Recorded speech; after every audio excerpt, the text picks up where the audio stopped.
Lads.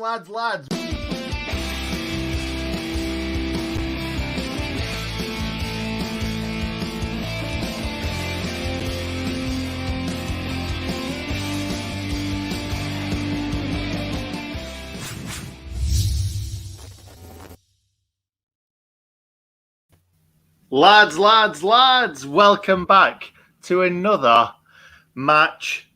Watchalong? I nearly said match preview. That's definitely wrong, mate, isn't it? That's definitely wrong. Yeah, call it the match watchalong. I like that. Yeah, I think we should do that. How is everybody in the comments? Let us know how you're doing. Comment, say hello, say what you've been doing today. I've been working, so has Mr. Stewart over there. And now we're absolutely buzzing because we're about to watch Sheffield United play, I think. I think buzzing might be a stretch. Slightly. And I'm wearing some pizza and beer Jama bottoms. So if anyone's got a problem with that, come at me, bro. Come at me. Yeah, I'm going to bring this down. So obviously I am still wearing, something Blades related. I know that you always question me on that. We can get our teams as well. We can actually already discuss both of them because they have been released. You'll see at the ticker at the bottom. Scrolling along our team, I predicted all but one. Nick, I didn't predict that Rhian Brewster would be starting this one. I had Ollie Burke, who I don't know what he has to do to get a start. Yeah, it's not quite good enough, though. I think the fans are going to get really, really annoyed with you getting one wrong every week. And they're right to. Not good enough. Yeah, completely. But all joking apart, we did well. It's all 10. Well, 10 of 10, and then NA other, isn't it? That's what Chris Wilder does. There's not much else he can do really. Osborne on the bench again. Mousset's on the bench, which he might actually get on this time. McBurney Osborne, on the bench. Let's go back to Osborne because that baffles me to the point where I'm actually getting now a bit concerned that we might lose Osborne because he's going to want first team football at his age. He is playing every time he puts on a red and white shirt better than Ender Stevens. I'm nailing my colours to the mast and I'm saying it. And I'm sure you agree with me. Ben Osborne should be involved on match day. I agree, but at the same time, I do think Ender Stevens is a better footballer. And I think that we need to get Ender Stevens back playing how he was because I do think he is better than Osborne. I know what you're saying, but I think us getting Ender Stevens playing better and us getting Osborne playing better, there's only one winner for me. So, do you agree? Or no? I think Ben Osborne is more the future as well, isn't he? He's younger than Ender Stevens. I love the shift he always puts in. He gives everything. You always know what you're going to get with Ben Osborne. It's 100%. And he's just really never let us down. Whereas Ender's now going on, 11, maybe 12 months of inconsistency. Before that, don't get me wrong, he was definitely a shout for player of the season before the break last season. I feel like before he started playing terribly, I feel like he was the best left back I've ever seen at Sheffield United. Like Wayne Quinn, when he first came through, was brilliant in that Nigel Spackman team.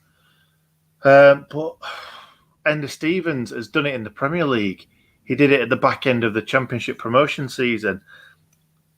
I like to see Osborne on the team sheet. I like to see Osborne at left wing back. I like to see him in the midfield. But he does go missing sometimes in the midfield. And at left wing back, he's not quite as big and strong as Ender Stevens. So I know what you're saying. I think Osborne's great. I'm a big fan of Osborne.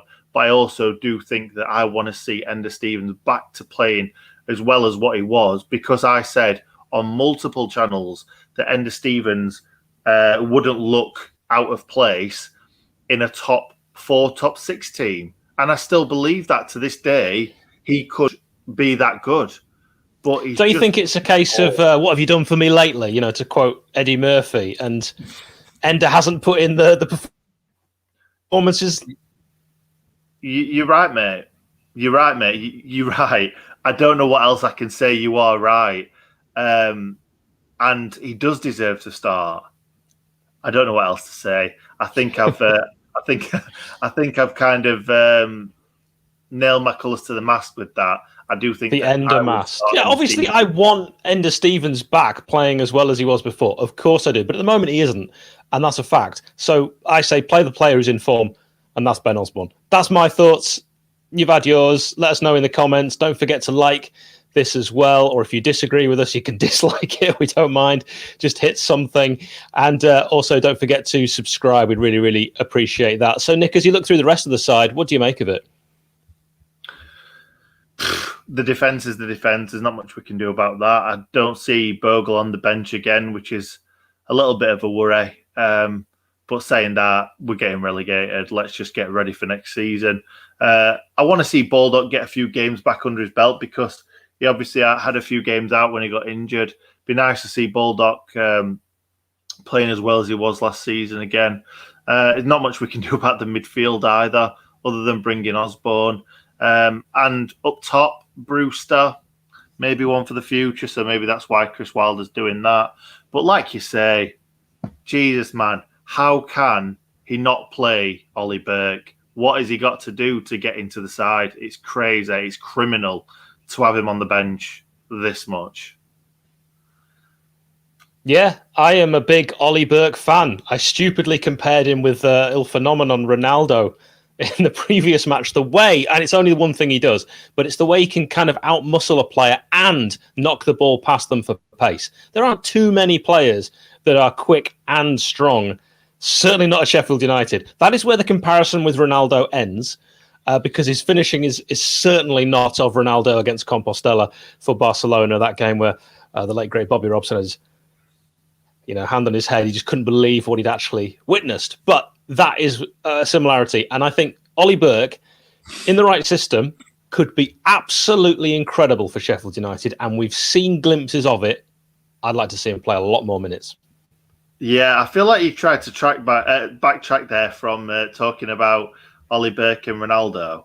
I still can't get over it. But yeah, I kind of can see where you're coming from.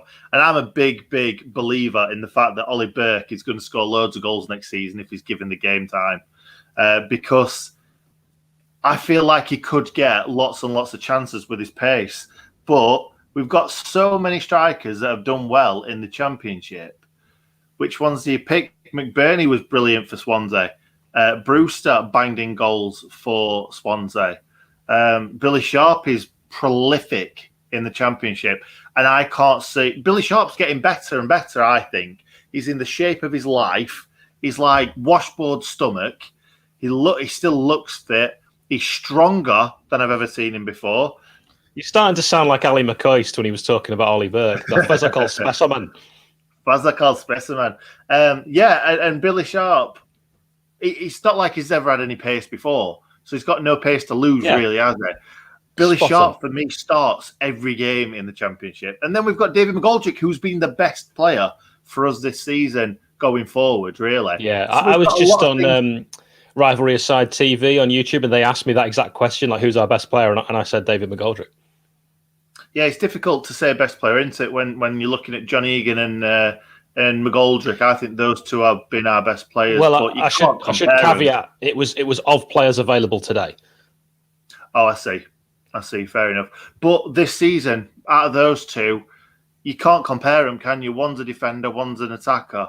Yeah. Apples and oranges, isn't it, mate? It is. Now, Gary Hemingway has said no Grealish. Jack Grealish, last time he played against us at Bramall Lane, hit the ball against the bar, missing a penalty. So, never really done it against us anyway. Brewster starting. Strangely, I think we'll win this with minimal possession. I kind of agree with you there. Rammer's having another blinder. We want to see that. We are a massively pro Aaron Ramsdale channel. We have been since day one. Having another blinder, 2-1 Blades. Burke and Brewster. So obviously, Gary predicting that Burke will come on and make an impact. What do you think of those comments? Yeah, I agree. I hope that Brewster does get his goal today because he definitely needs a bit of confidence, doesn't he? Hopefully, he'll see a lot more of the ball because when he's seen the ball, he's looked good. But that's the problem with Brewster. It's like he's not on the pitch sometimes. So it would be nice to see him get the ball, get it in space, try and take players on, because that's what he's good at. and hopefully he'll fire a rocket in the top corner. And Stuart Davis has just fired a rocket straight into our back pocket, hasn't he? Wow, what a segue. You can't pay for that, although Stuart just has. Exactly. When you guys get back to the lane for matches, I hope you guys consider doing live recaps. It's nice of us overseas. Whereabouts are you, Stuart? I know those are dollars. Are they American dollars? That was a terrible American accent, wasn't it? Really bad. Your accents are always awful. You had a go at Scottish yesterday on the match preview. Dreadful. I felt sorry for anyone listening in Jamaica. But Stuart, do let us know, and that goes for anyone in the comments. Let us know where you are viewing from. It's always great to give you a shout out and bring you up on screen. We like doing it even more if you're giving us money. We do, don't we, mate? We do. Also, what we do like is likes on the stream. So if you're enjoying it, please make sure you do like it, because the last one, I think we got to about 160. We've done 200 before. So what we'd like to see is a good 50 to 100 before we even start. That'd be good. I've not even looked at how many likes we've got up to now. So maybe I'm going a bit over the top. So I'm going to have a little bit of a look now. But we want to see way over 200 tonight. And yeah, I think if we get over 200 likes, that means we're going to win the game. It's got to be. Okay, really. There you go. You heard it from the In Good Nick himself. Thanks for all of you letting us know where you are. I think it's time we focused on the Villa. Martinez in goal, El Mohammadi, Konsa, Mings the captain, Target, McGinn, Nakamba, marvellous. Ramsey, Traore, El Ghazi, and Watkins. If you watch the match preview, you'll know I was only 2 players out with the Aston Villa side. Not bad either. Well done, mate. Who were the 2 that you missed? I didn't have Marvellous and Camber in there or Ramsey, but the rest was spot on. Oh, well done, mate. Well done. Do you know what that's just reminded me of when you said Matt Target? I did a video coming back after the lockdown, and Matt Target had said that they were unfit or they weren't doing as much training as what they expected. And I called him Fatty Target rather than Matty Target. And it just reminded me, just hearing that reminded me of that time. And it were like, oh, we're going to batter Villa because they've not been doing the training that we've been doing whilst in lockdown. But it seemed the complete opposite. It seemed like we'd done too much training. And then it just, because we were poor in that game, weren't we, at Villa Park last season? And it was so boring to watch. And yeah, look what happened. Yeah, I mean, even the game at Bramall Lane, we were 5th, Villa were 17th. The tables have really turned. I still want to win tonight. Don't get me wrong. We do not want to sound defeatist. I just want Sheffield United to win games of football. All right, even though it might be too late to get out of the relegation zone. I'm sure, Nick, you agree with me. Nah, we've got it, mate. We can do it. 4th bottom. Here we come. Okay. No, in all honesty, I did text my dad earlier on today and said, hear it from the horse's mouth right now. We are going to win this game tonight. I don't know where that's come from. My mum's predicted a 2-1 if we're talking family predictions. Yeah. I'm 2-1 as well. Me and your mum are like 2 peas, aren't we, Hal? Mm-hmm. I want to give a shout out to Chris Wood. And remember, Nick, you said to me a while ago that I promised when Sheffield United won a game, I would have a drink. And I didn't actually follow up on that promise because I'd also said I'd have a shave. And I was like, I prefer that one. Chris knows exactly why I don't drink because he saw me, the state I was in the last time I had a proper drink. I think we'd like to hear a bit more about that, Hal. He knows. And yeah, it was my stag do. And yeah, not my finest hour. Do you know what we're going to do here? We're going to do something that I hate people doing on other videos. I'm going to say to you, after the stream, you can tell me what happened. Because I hate when other people say that. I'm like, I just want to know. Yeah, I'll happily tell you what happened. But I mean, it's not like it's unsuitable. I just had a lot to drink and threw up in a taxi and lost all the money I'd won at the horses. It's a long story. It sounds horrific. So I can't wait it put me off. Put me off for life. So how many points left to grabs? 36 points still up for grabs. There is by no means all over. Does the Great Escape still feel like something that can happen? Is it still on? I'm still doing my bit, supporting the club, getting the match day program, which I know you can do as well. It's kind of the only thing you can do, really. We're one of the few clubs, of course, that didn't do season tickets, Nick. Have you even thought about that? There's clubs like Newcastle that have sold season tickets, and I haven't actually followed up with what's happened with that. Yeah, and what I was thinking about as well was last season they were talking about. I bought my tickets for Arsenal in the Cup. And I got my money back. They were 25 quid each, got 50 quid back. I was quite happy about that because 50 quid in the skyrocket. And then people were talking about kind of the rest of last season because we did miss nearly half. Is that right? A quarter, it felt like, I think. All right, quarter. I mean, it was about this sort of time, wasn't it? We played Reading a year ago today in the Cup. So then we still had, was it Norwich after that? Or was Reading the last one?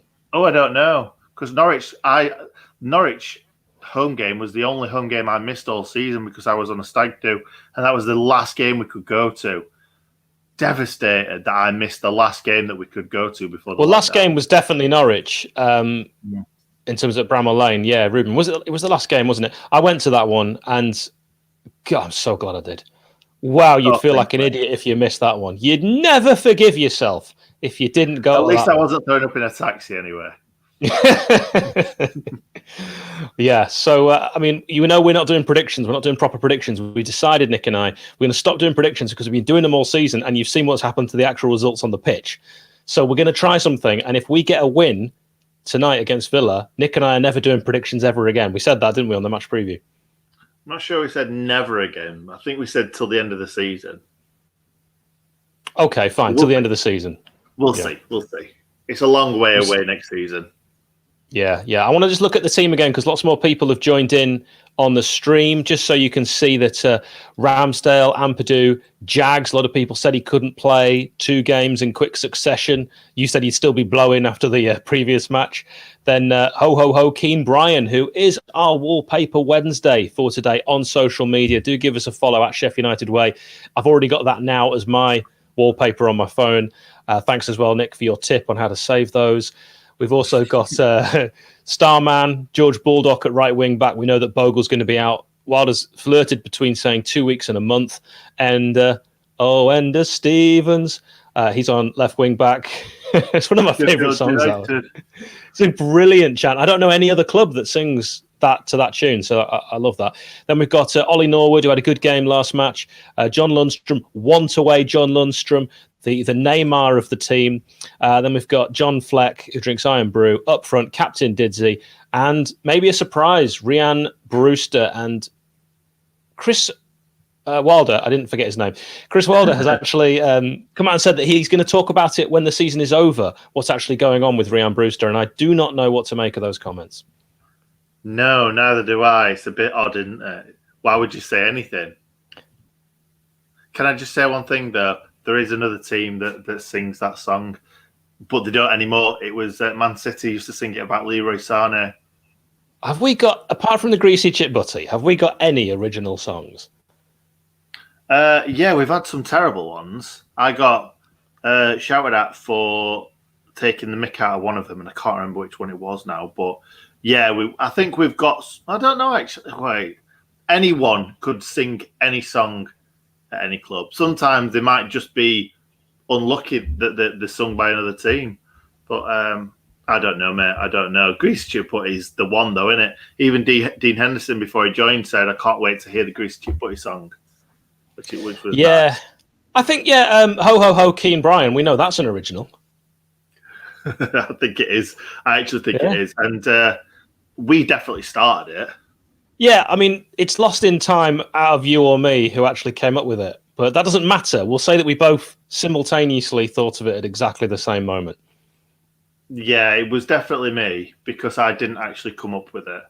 I saw an image on social media that had his head on the Green Giant. What is it?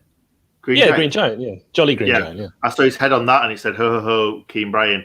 So I've nabbed it from somebody on Twitter. Well, that's just shaken my world because I was convinced that you'd come up with that. Sorry, mate. Oh, I should have just said it, shouldn't I? No one would have. No one would have known except the person who actually, originally created it. So yeah, I can't really think of too many original ones. The Norwich song, of course, they've got "On the Ball City" is an original, but yeah, I'm struggling to think of any Sheffield United songs that no other club has ever sung.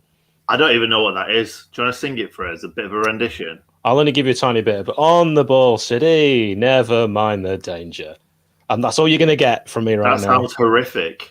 It is that. Oh, we've scored a goal. I don't know all the words, but it's something like that. That sounds like something they'd sing in America, watching soccer. See, that's a good one. Mint Jelly Media, great name. I remember when we had George Long, and his chant was "George Long, George Long," which of course isn't original because Nick, who had that before? Santos. Yeah. Santos. And really hard to get the crowd in unison, as you just saw with Nick and I there, saying Santos at the same time. So that's the best bit about it. It's just so random.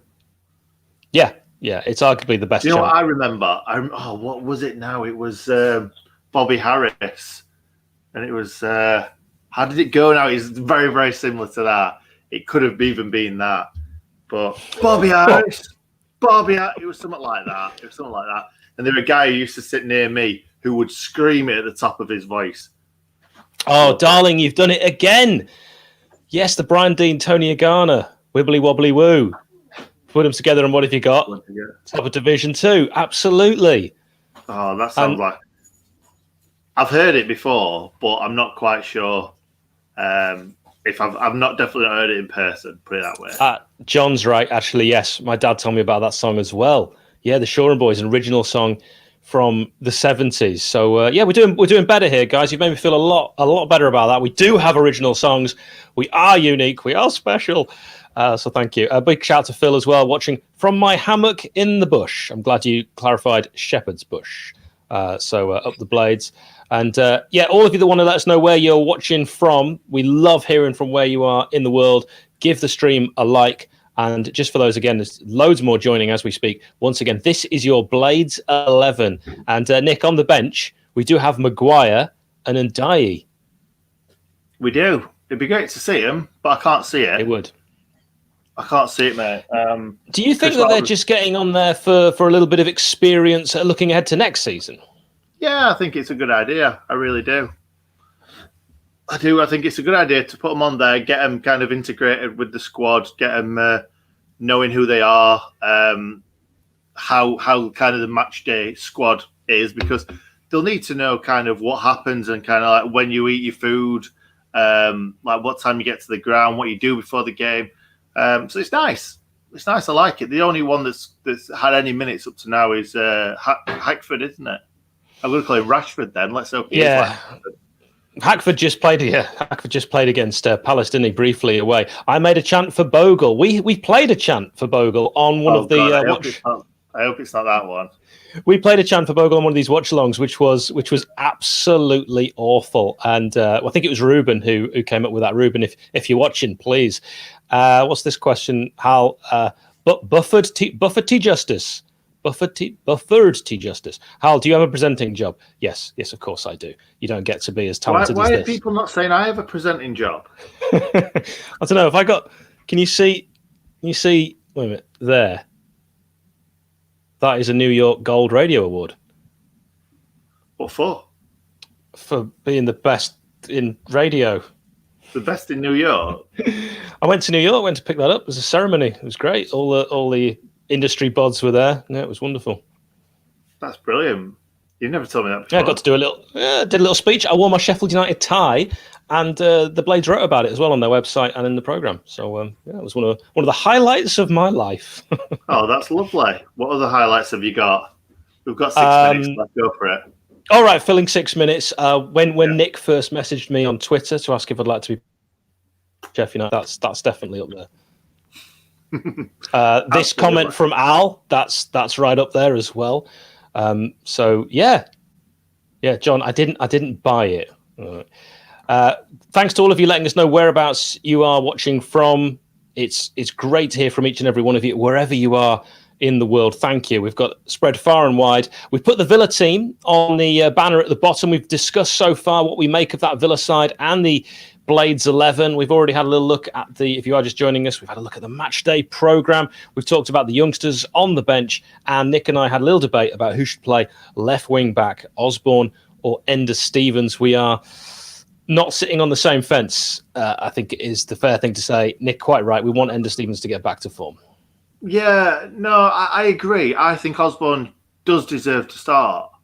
Don't get me wrong. I'm sat on that fence. I'm not sure that's the right term to use, because that'd be saying that we don't care who starts. I'll tell you one thing we can both agree on, Nick, is what Jelly Media has said. We both disagree with that. Yes, we do. I'd rather have Chris Hussey at left wing back than Lowe, to be honest. I'd rather have Nicholas Webber at left wing back than Max Lowe at the moment. Love that. I'd rather have Marcus Williams at left wing back. Oh, this is now getting difficult. Trying to think of. We've had a lot of bad left backs, really. As you quite rightly said, Jordan Stewart. Yeah, I'm not going to pick on him because I met him. He's got the same surname as me, and I've got a great photo with his shirt. No, you can't do that. Yeah, okay, maybe. You can't. No, it was really bad. However, I did watch a podcast on a different YouTube channel, and it was brilliant. It was one of the best. I saw the same one.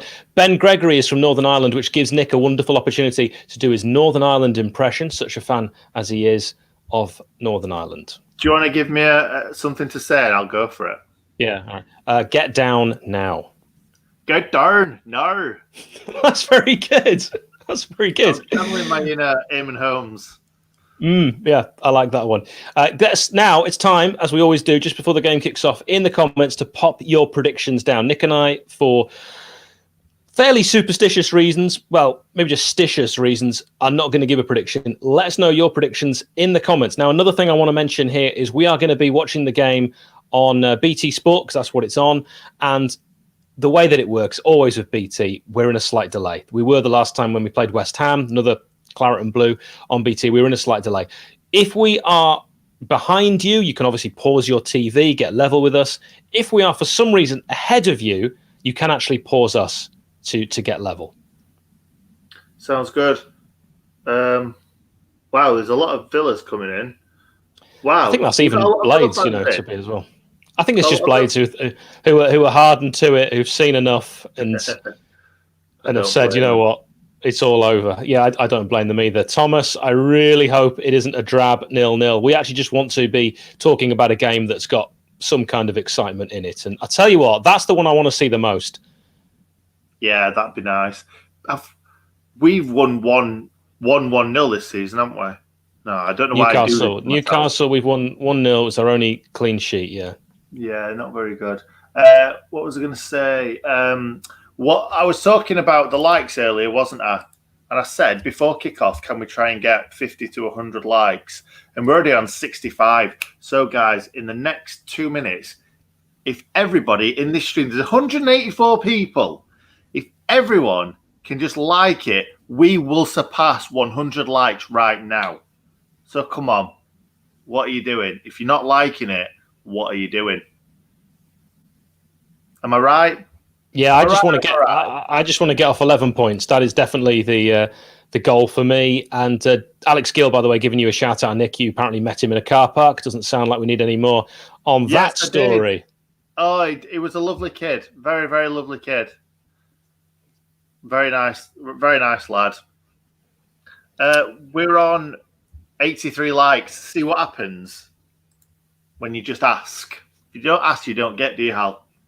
It's very true. We are imminently away. 1 minute from kickoff. Nick, are you all sorted with your whatever appliance you're going with? I'll drop out. I'll go and get my headphones. I'll be back in 2.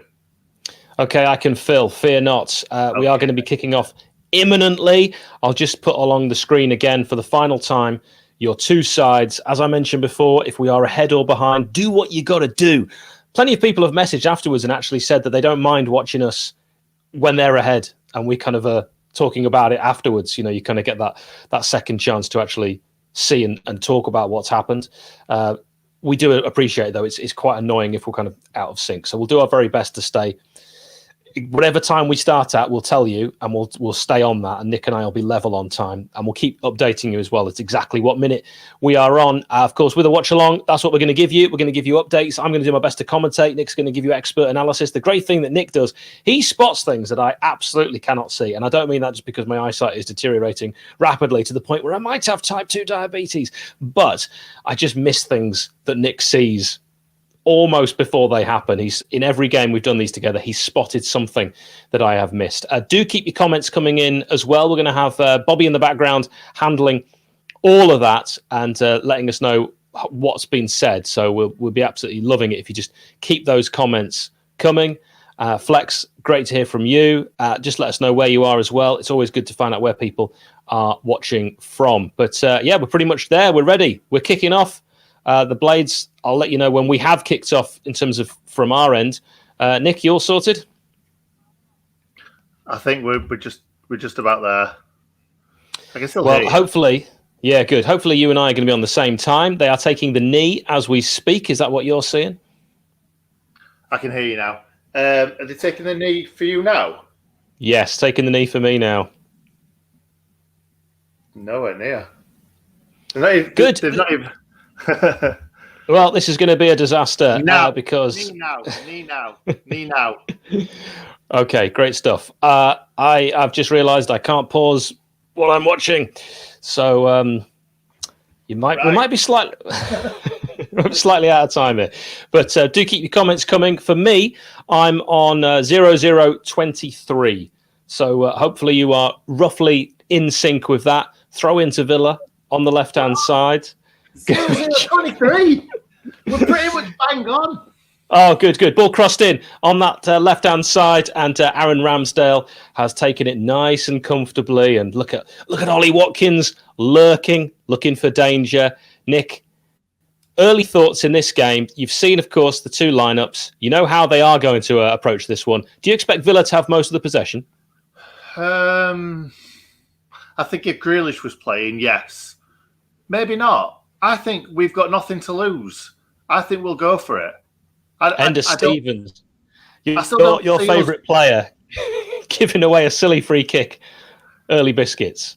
Just pushed him over, didn't I? Just pushed it past him, didn't run, and then pushed him over. What's going on with Ender? He keeps trying to knock the ball past players, and he keeps trying to nutmeg players, which he was brilliant at last season, but there was an apology of a nutmeg in our previous match against Liverpool, and just there, not looking like the classy Ender of old. No, definitely not. But like I said, mate, we look like we're starting on the front foot. We're getting into them, and I've got a sneaky feeling that we might get something from this game today. If not, a full-on 3 points. Oh, I'd love it. I'd absolutely love it. 1 minute 50 is where we are in this game. John Lundstrom on the right-hand side, looking for options, does go backwards, but the Blades keep in possession through Ollie Norwood, and a ball crossed in on the right. Again, we say it often, can we beat the first man? Not on that occasion, and Villa can now bring it away. Didsey trying to put in a shift, does, forces the error from Marvellous and Camber, and John Lundstrom with a nice double touch on the feet to just bring it away. It goes back over to halfway, and it's a bit patient, isn't it, our build-up? Yeah, I think it's a good idea because we've not been good of late, have we? So let's keep the ball for a little bit.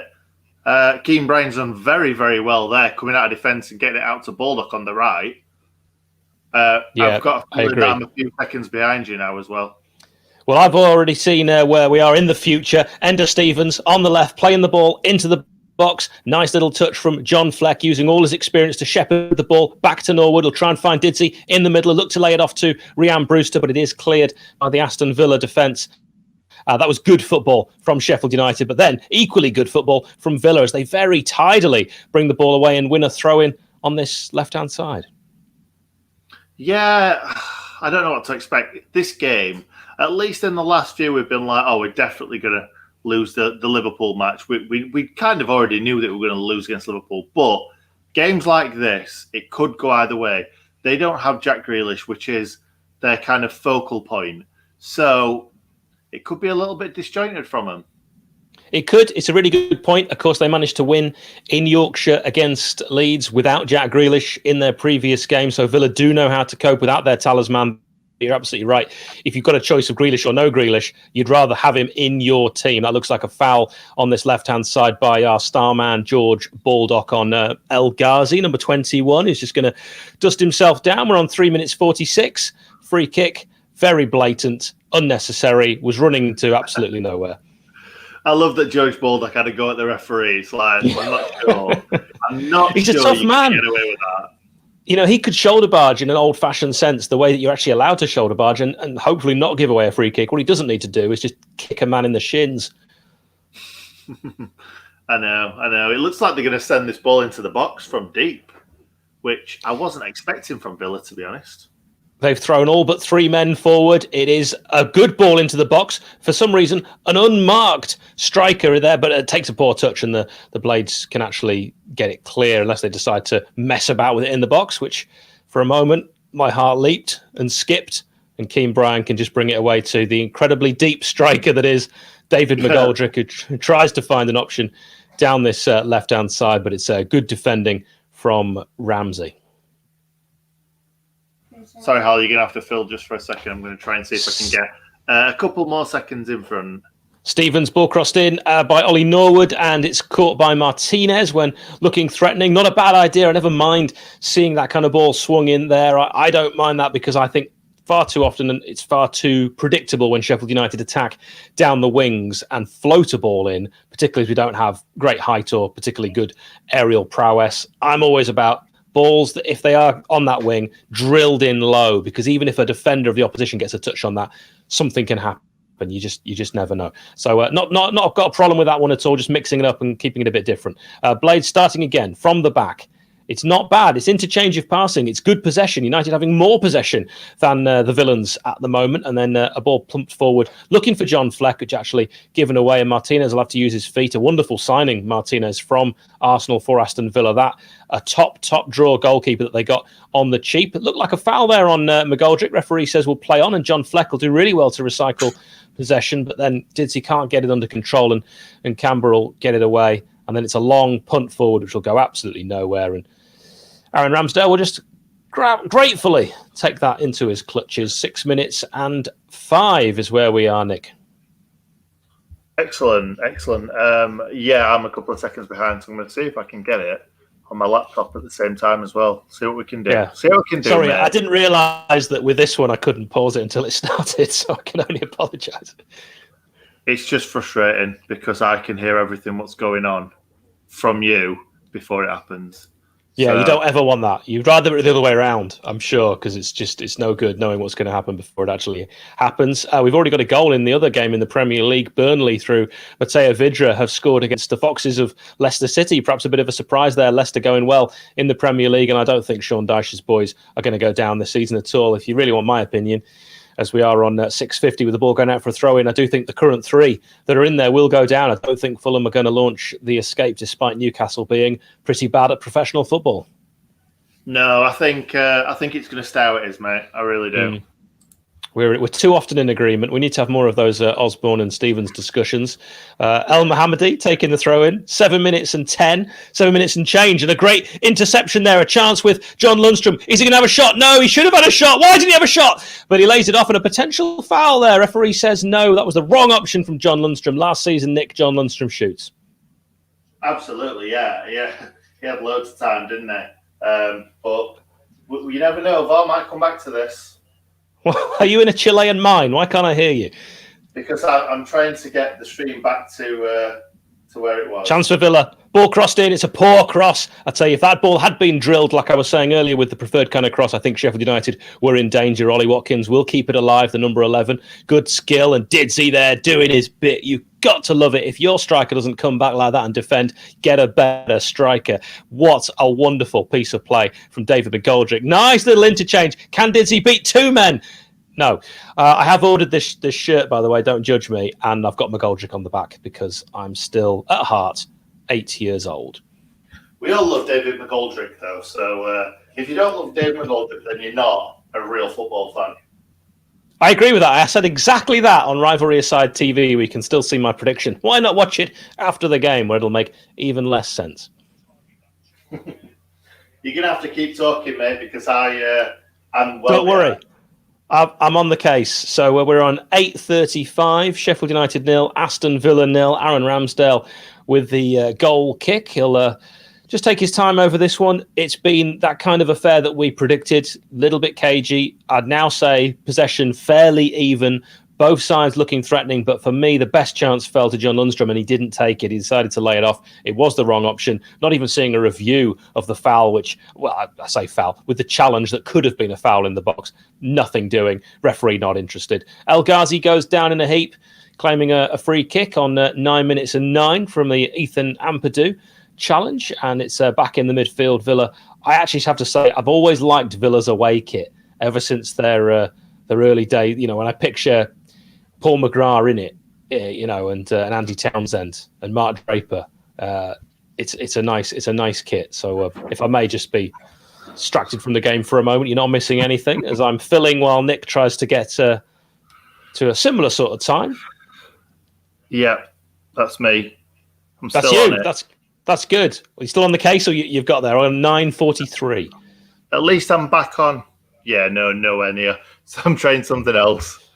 We will be, I just want to let you know, if you are watching the stream, we will be level second half. That is guaranteed. On the right-hand side, chance for Villa to get the ball in. Looking so dangerous now. Traore is going to try and get a shot on his left foot. It's brilliantly blocked by Ollie Norwood, but then the header comes down. This is a chance for Villa with the shot, and it's wide from McGinn. Sheffield United had his brother at some time, but we got the wrong McGinn, and this one on his right foot, shanking, I think you'd say, Nick, a shot wide of Ramsdale's far post. I'll let you know when I get there. Well, it was on his right. It was a good chance. He had options to pass it if he'd wanted to with Ollie Watkins in the box, but I think really it came down to him and sat in that way that you've got to hit it. You've just got to hit it, and no blame can be attached. He should have put that away, to be perfectly honest, in my opinion. He absolutely should have done. 10 minutes and 41, Sheffield United 0, Aston Villa 0. What a chance for McGinn. That already the best chance of the game. Ramsdale fires it long, looking for David McGoldrick, who wins it superbly in the air, in the Ollie McBurney style of winning absolutely everything. And it also in the Ollie McBurney style, it doesn't go to a Sheffield United player. Good passing. Fleck linking up well, looking to get options forward, doesn't find Brewster, but you might get another chance to play in. McGoldrick takes a beautiful touch, and then it's good defending from Villa as they manage to sneak that ball away. Ryan Brewster will be as frustrated in these first 12 minutes as he has been all season, just not seeing any of the ball. No, it looks like it's going to be that way tonight as well, doesn't it? I think once he gets that first goal, it'll click. Do you think, Nick, it's a strange thing that Sheffield United play two up front no matter what when we are playing teams sometimes where we get almost very little to no possession? I completely agree. I've been saying for years and years that if it's not working, then we need to drop one and have two attacking midfielders and one striker. I don't know why Wilder's never done that. I agree. Couldn't agree more. Jack Elker with the block. Aston Villa on this right-hand side, just in front of the... Is it the Tony Curry stand, the Labour stand now? It is, mate. Right, the Tony Curry stand. I call everything what it was when I first went. Ball swung in by Traore. It's quite hopeful there. Will it fall for target, which Nick has his own unique nickname for? It's going to be a case of El Ghazi trying to keep it alive and Ampadu getting a good challenge in. Another throw for Villa. They're starting, Nick, to come into this game a little bit more now, Aston Villa. Yeah, they are. Can I just ask what minute you're on? Because I think I'm bang on. 12:28. Yes! Yes! Here we go. Only took us... Tell you what, if it carries on working like this, we might just stay like this for the whole game, to be honest. Might keep things simple. Because it all seems to be working so far. Yeah, I think the difference is I use my phone to plug into the TV, and I think that might kind of give a bit of a delay. So I'm on the laptop It does. now. So let's see what happens. I do that sometimes with the phone. You're getting a real insight into the inner workings of the home life of both Ingrid, Nick, and myself, Hal. I don't actually have a nickname. You know what, Nick? Fun story. I've never had a nickname. That's weird, isn't it? I think because, you know, when your name's 3 letters, it's already short. You don't need a nickname. Yeah, but Stuart, does anyone call you Stuart? No. When I was at school, maybe briefly, they might have started doing that because they thought that my mum had got my name wrong when she signed me in. So they thought my name was Stuart Hall, which isn't even a good name nowadays. You know, what's happened to that man? God rest his soul. 13 minutes 30, we move on. Sheffield United 0, Aston Villa 0. Villa playing it about, I think now, very, very comfortably. Tyrone Mings is going to shuffle that ball as they do look to keep possession all the way back to Martinez. And this is the kind of game where you feel like one goal, I hate saying it, but it's got one goal written all over it.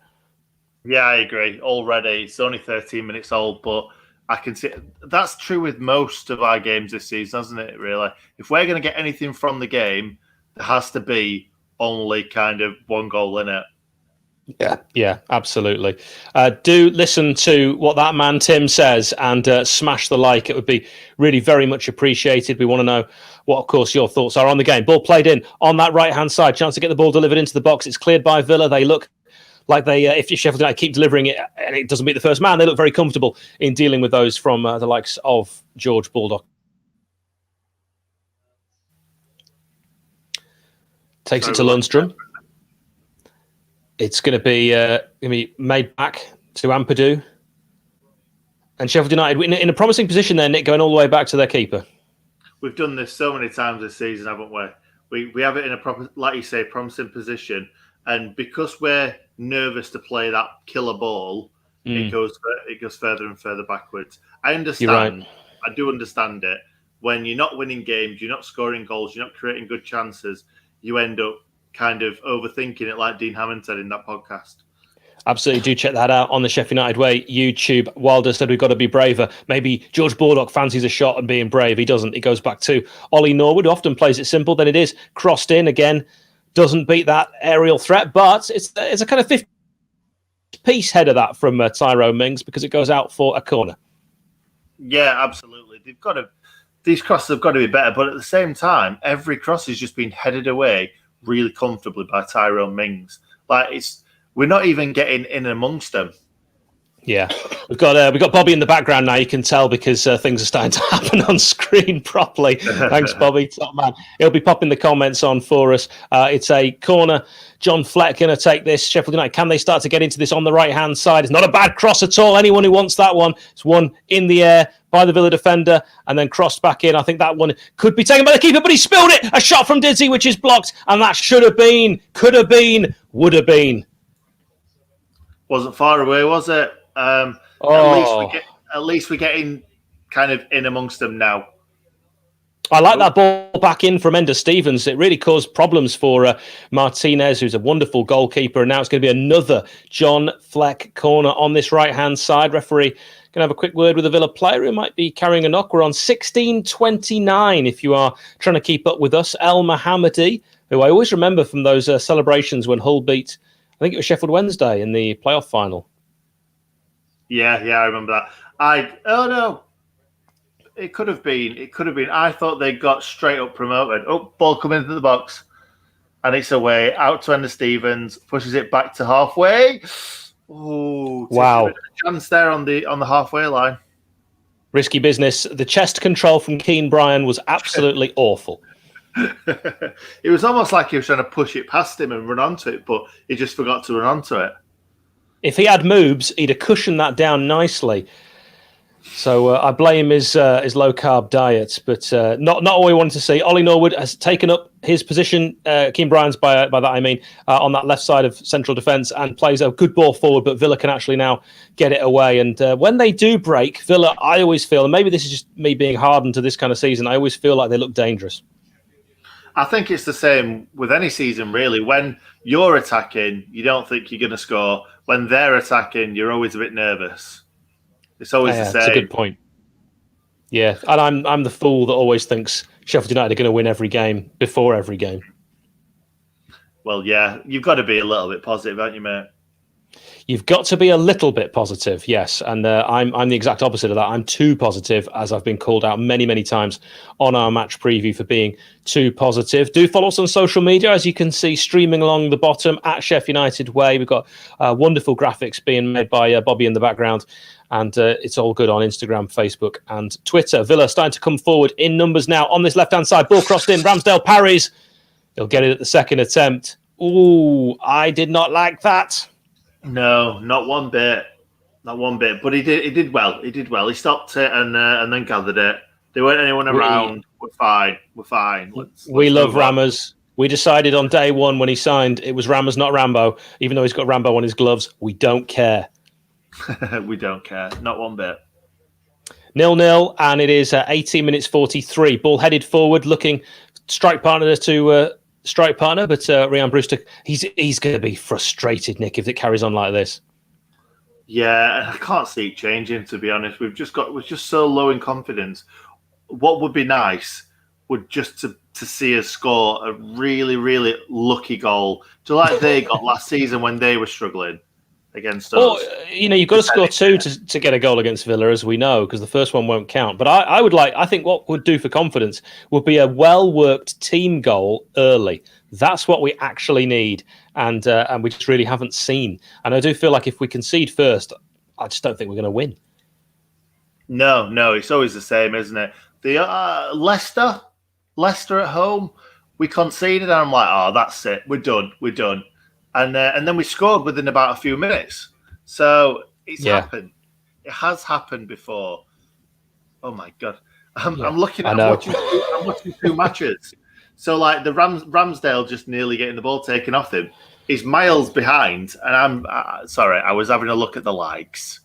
I'm all about the likes, mate. Having a look at the likes, it's worth doing. Ramos there with a high-in-mouth moment, but he actually did really well. I think that the last game against Liverpool will have really given him the confidence to kick on and be the goalkeeper that we all know he is. Yeah, definitely. And if you want to know how many likes we're on 122. So we definitely got that 100, I think, just before kickoff. So if you'd like to like, there's 242 people in the stream. You can also dislike, that's absolutely fine. But if we can get over 200 today, that would be excellent. Yeah, I concur. We're on 20 minutes 30. Sheffield United 0, Aston Villa 0. What have you made of the first 20 minutes, Nick? A bit cagey, innit, really? Not a lot of chances created. The only one that we've really had is where either Lundstrom got into the box and didn't do a lot with it, and when Martinez kind of fumbled it a little bit and he had a shot on goal. If that player wasn't there, sorry. Chance for Villa coming together. 3 bodies. Keane Bryan, one of them. Referee is going to look at that. I'm not sure. I don't think that was a foul. If the referee's not giving it, I can't see VAR overturning that, to be honest. I think he just used his body well. But at the same time, if that was us, I might be asking for that. I'll tell you what, you've got to look at it like this. Does Keane Bryan get the ball? The answer was no. Yeah, he's just come across him and wiped him out a little bit, hasn't he? But at the same time, it was sort of shoulder to shoulder. So I think VAR will kind of see that as a jail-free card. Yeah, I agree with that. Ollie Watkins, though, without the Jagielka and Keane Bryan challenge, gets a shot away. So it's very, very difficult.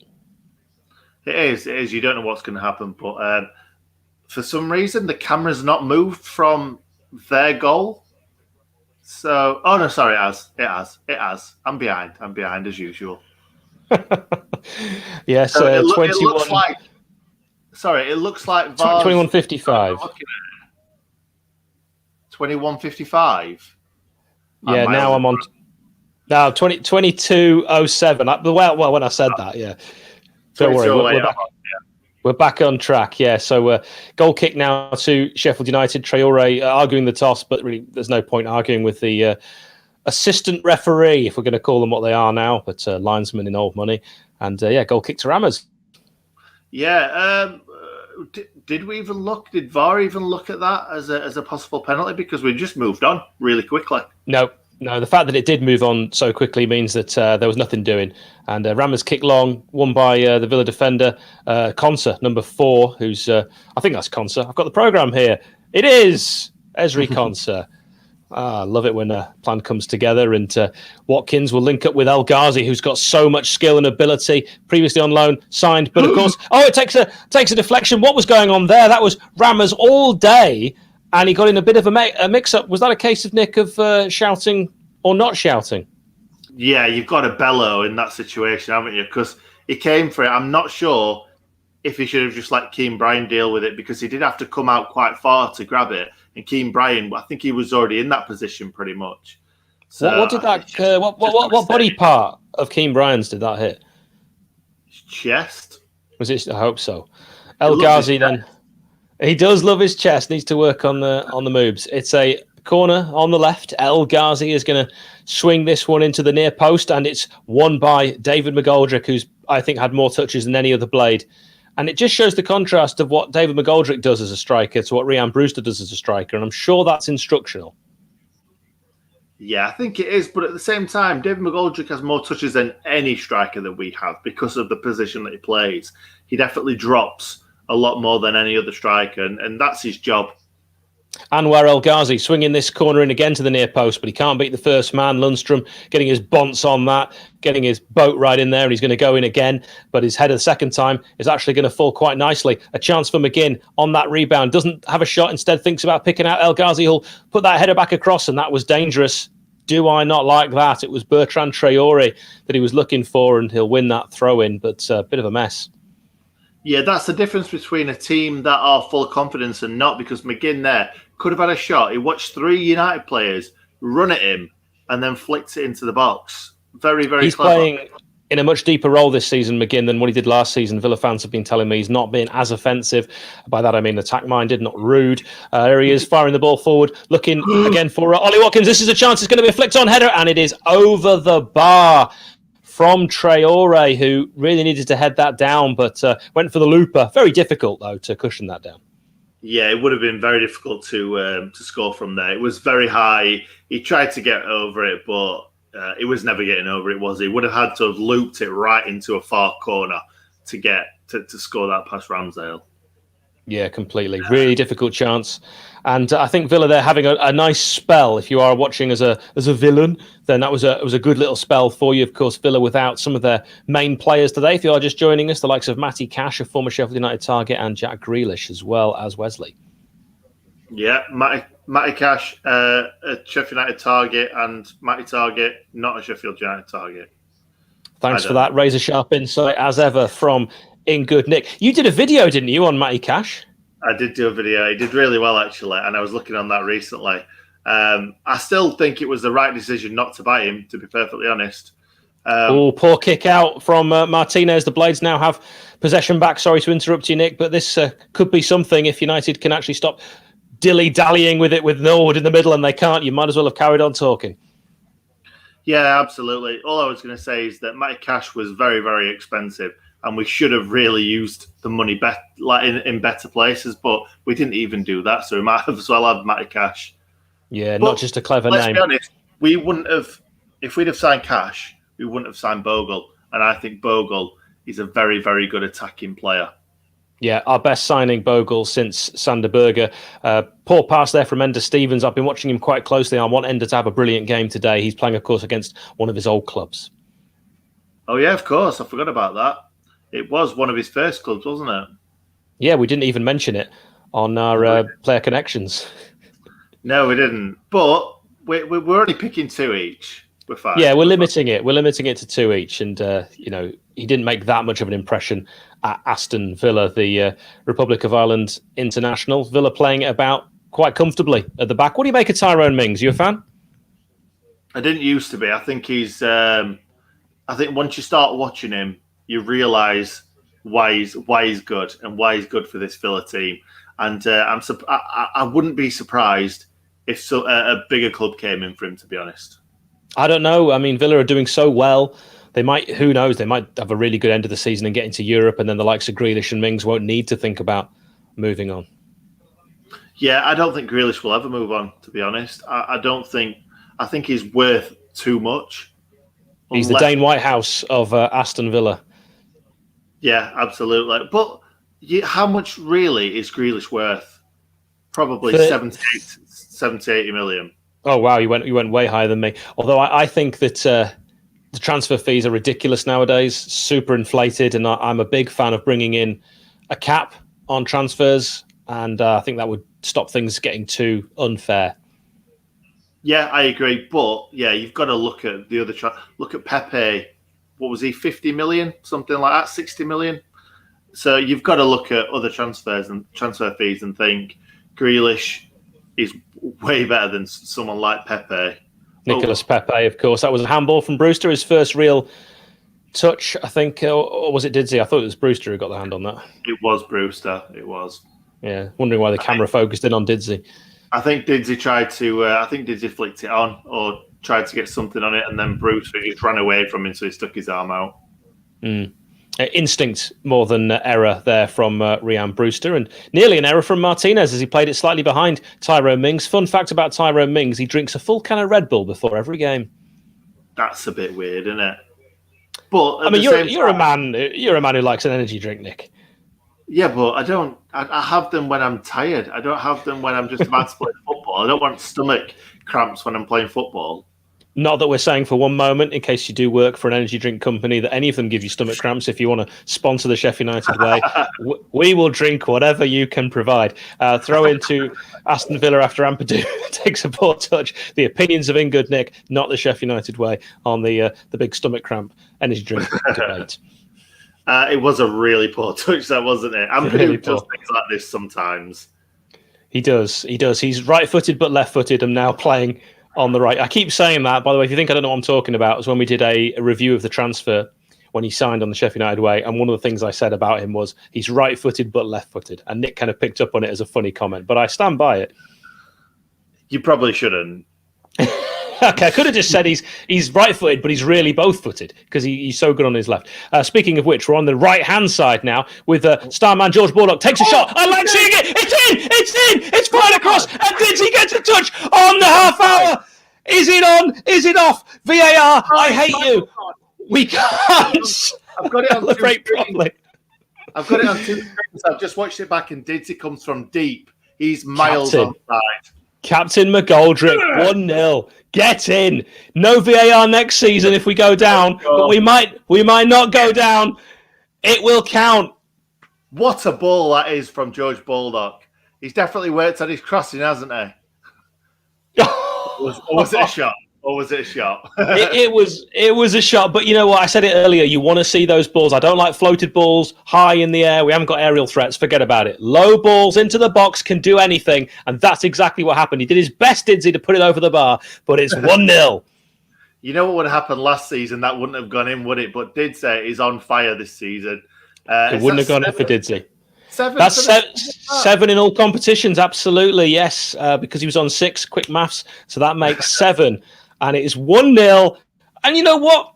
We'll take it. Because even if Villa have had a little bit more possession, maybe a bit more of the passing, who cares? We need that. Yeah, we do. We do. I don't think we've been poor. I think both sides have kind of cancelled each other out, really.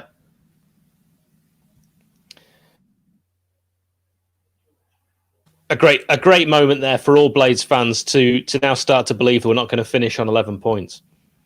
Yeah, absolutely, mate. We need to make sure we get something out of this game now. If we go and lose 2-1 or 3-1 or 3-2 or something, then that'll be a massive, massive downer for the lads. We need to go and get a second now. Yeah, and when you look at the rest of the fixtures as well in the season, loads of tough games coming up. So this one of the ones, of course, at home that on paper we can win. Yeah, we can, and that's a poor ball over by Poor Traore. ball. Right? I'll just let you know, Nick, the upcoming fixtures, just because I was saying there's some tough ones. Southampton, Leicester, Chelsea, Arsenal, Wolves, Tottenham, Everton, and then we finish with Newcastle, Burnley. Some really tough games coming up. There are, but you know what our side's like. They could go on a run. They like to, when they're playing well, we like to pick those points up in a row, and we've just not done that this season. We had a stint earlier on where it were like 3 wins in 5 games or something like that in all competitions.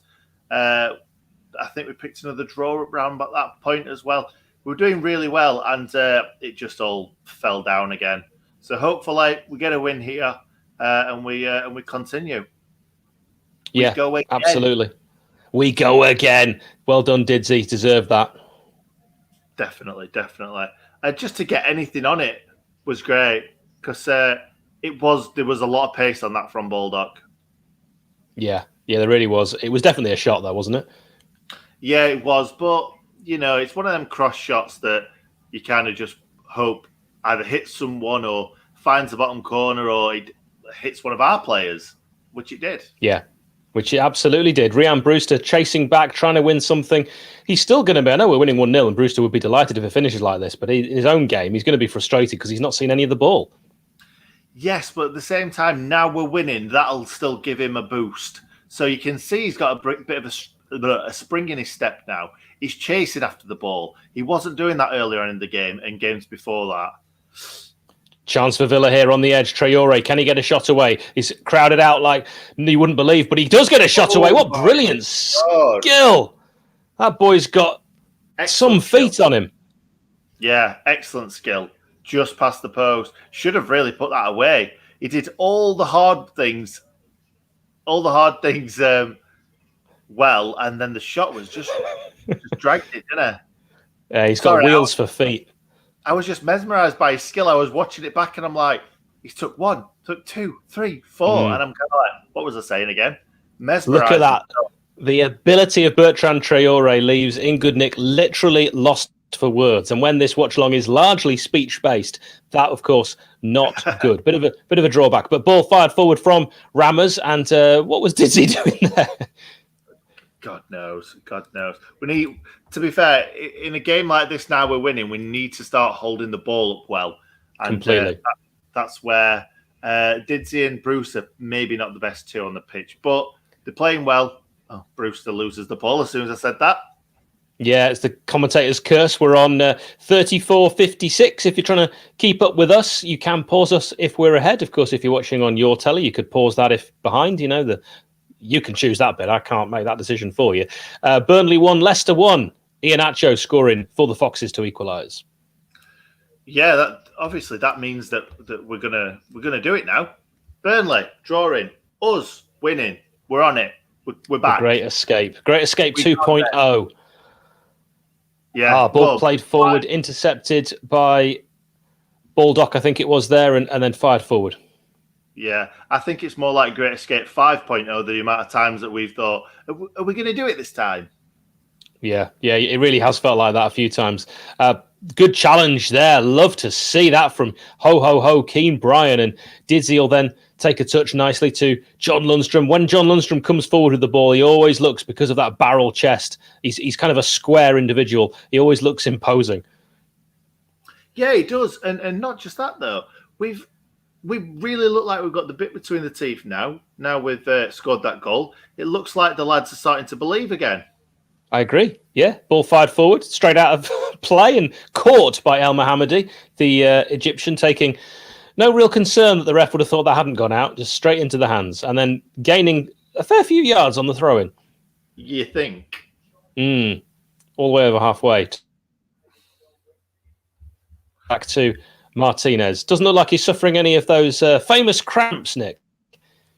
No, definitely not. I don't know what you're talking about. I never said that. It won't make the highlights of the watch along. Ball thumped forward on this left-hand side for Villa. A little flick on. If this does go out, it will be a throw-in for Villa. I think it's thumped up high. I can't tell where it's going to land. Come back with snow on it. And actually, Villa have done really well to keep this alive, but I think it has actually gone out. Yeah, it has. But no, I'm starting to actually enjoy this match. Getting a bit excited again. When was the last time that we enjoyed a game of football? And this is a good question. Do you think Didsey will get into double figures by the end of the season, Nick? Yeah, definitely. He's the only one that's scoring goals for us, isn't he? Yeah. And this is a good point. It is Red Nose. It's a Wilder masterclass. This is a bit like shades of last season. Yeah, a little bit. And Didsey's away on the right. Is he going to be offside, though? Is it a shot? It's not good enough, is it? It's just bobbled past the post.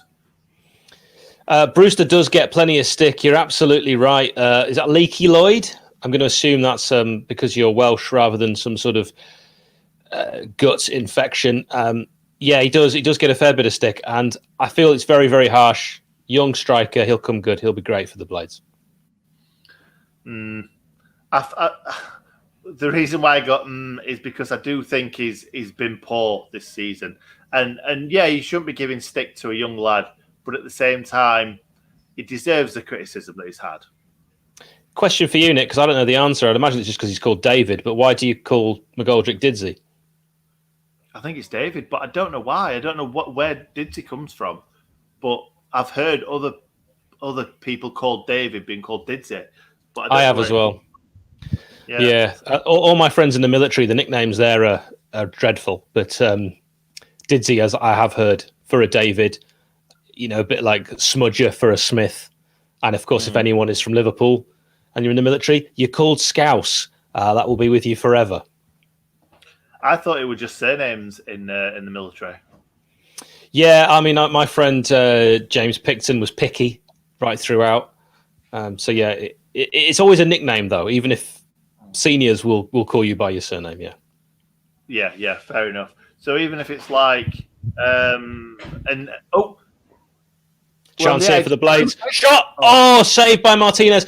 Good interchange, and Brewster, who we have been saying does get a bit of stick, getting a shot away. A good one on target.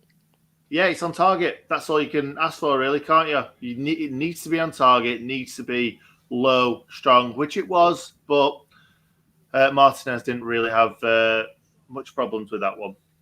It was way outside the box as well. Yeah, it absolutely was. Yeah, I think, Darling, you're absolutely right as well. Yeah, he does just call himself Didsy. You can just come up with your own nickname. Maybe I should come up with a nickname because I don't have one. No, I don't think you should. Okay, we thought about it. We're saying no. Was that offside? It looks like it. It's Ollie Watkins. But you already knew. I think it was way wide, and there was nobody in the box even to turn it in. William Kirby, who is an absolute star, says Brewster will come good. Imagine coming from champions of England, meant to be the best thing since sliced bread, to a relegation prodigy. I mean, it's a great point. He wouldn't have expected this when he joined Sheffield United. Looking at the season we had last season, he did come early on. I think he made his debut against Fulham at Bramall Lane, coming on as a substitute, and we all expected him to have scored his first goal by now. But here we are, many games later, 5 minutes away from half time, and he's still looking. Yeah, he is. And I think we all expect us to come good at some point. I've said on multiple videos that we will come good at some point. I just think it might be too late.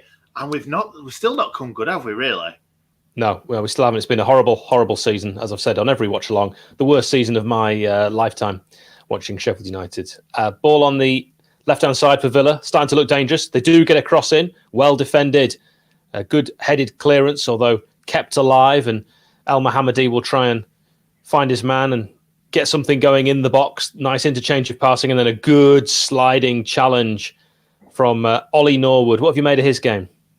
I think he's done really well. I think he's got caught a couple of times, but not in poor positions like he has done recently. I think he's shown a captain's performance today, even though he's not captain. But Chris Wilder likes to buy these captain sort of characters, doesn't he? Egan. We've got, how many captains have we got? Didsy, Egan, Norwood, Sharp. Didsy. We've got loads of them. Basham. So Basham. It's good to see Norwood getting back into that kind of, because he's sitting deep and he's getting those tackles in. He's not necessarily pinging it about, but he's getting stuck in. Ball crossed in and caught well by Ramsdale. You wouldn't really call Norwood, Nick, a midfield enforcer, though, would you? Isn't he? He's too skillful for that. He is too skillful, and I feel like he's not one of them who's going to fly in with a challenge, but he kind of just watches the game and kind of places himself in a good position to kind of break the play up. It doesn't always work because we are in the Premier League after all, and there's some very good players in it, but that's his job. That's what he does. That's his role. Yeah, absolutely.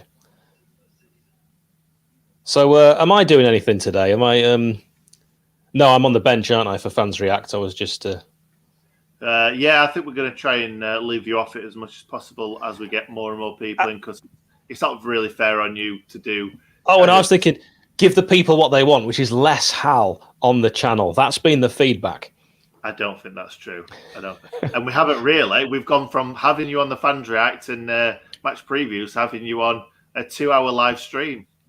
Yep, my back knows it. That looks like a foul on McGinn. Do you remember his brother playing for Sheffield United? Yes, I do. And I remember him having an odd, half-decent game, but he wasn't great, was he? Let's be honest. Was it Scott? No, it was... can't get John McGinn Stephen. out of my head now. It was Stephen. Stephen McGinn, yeah.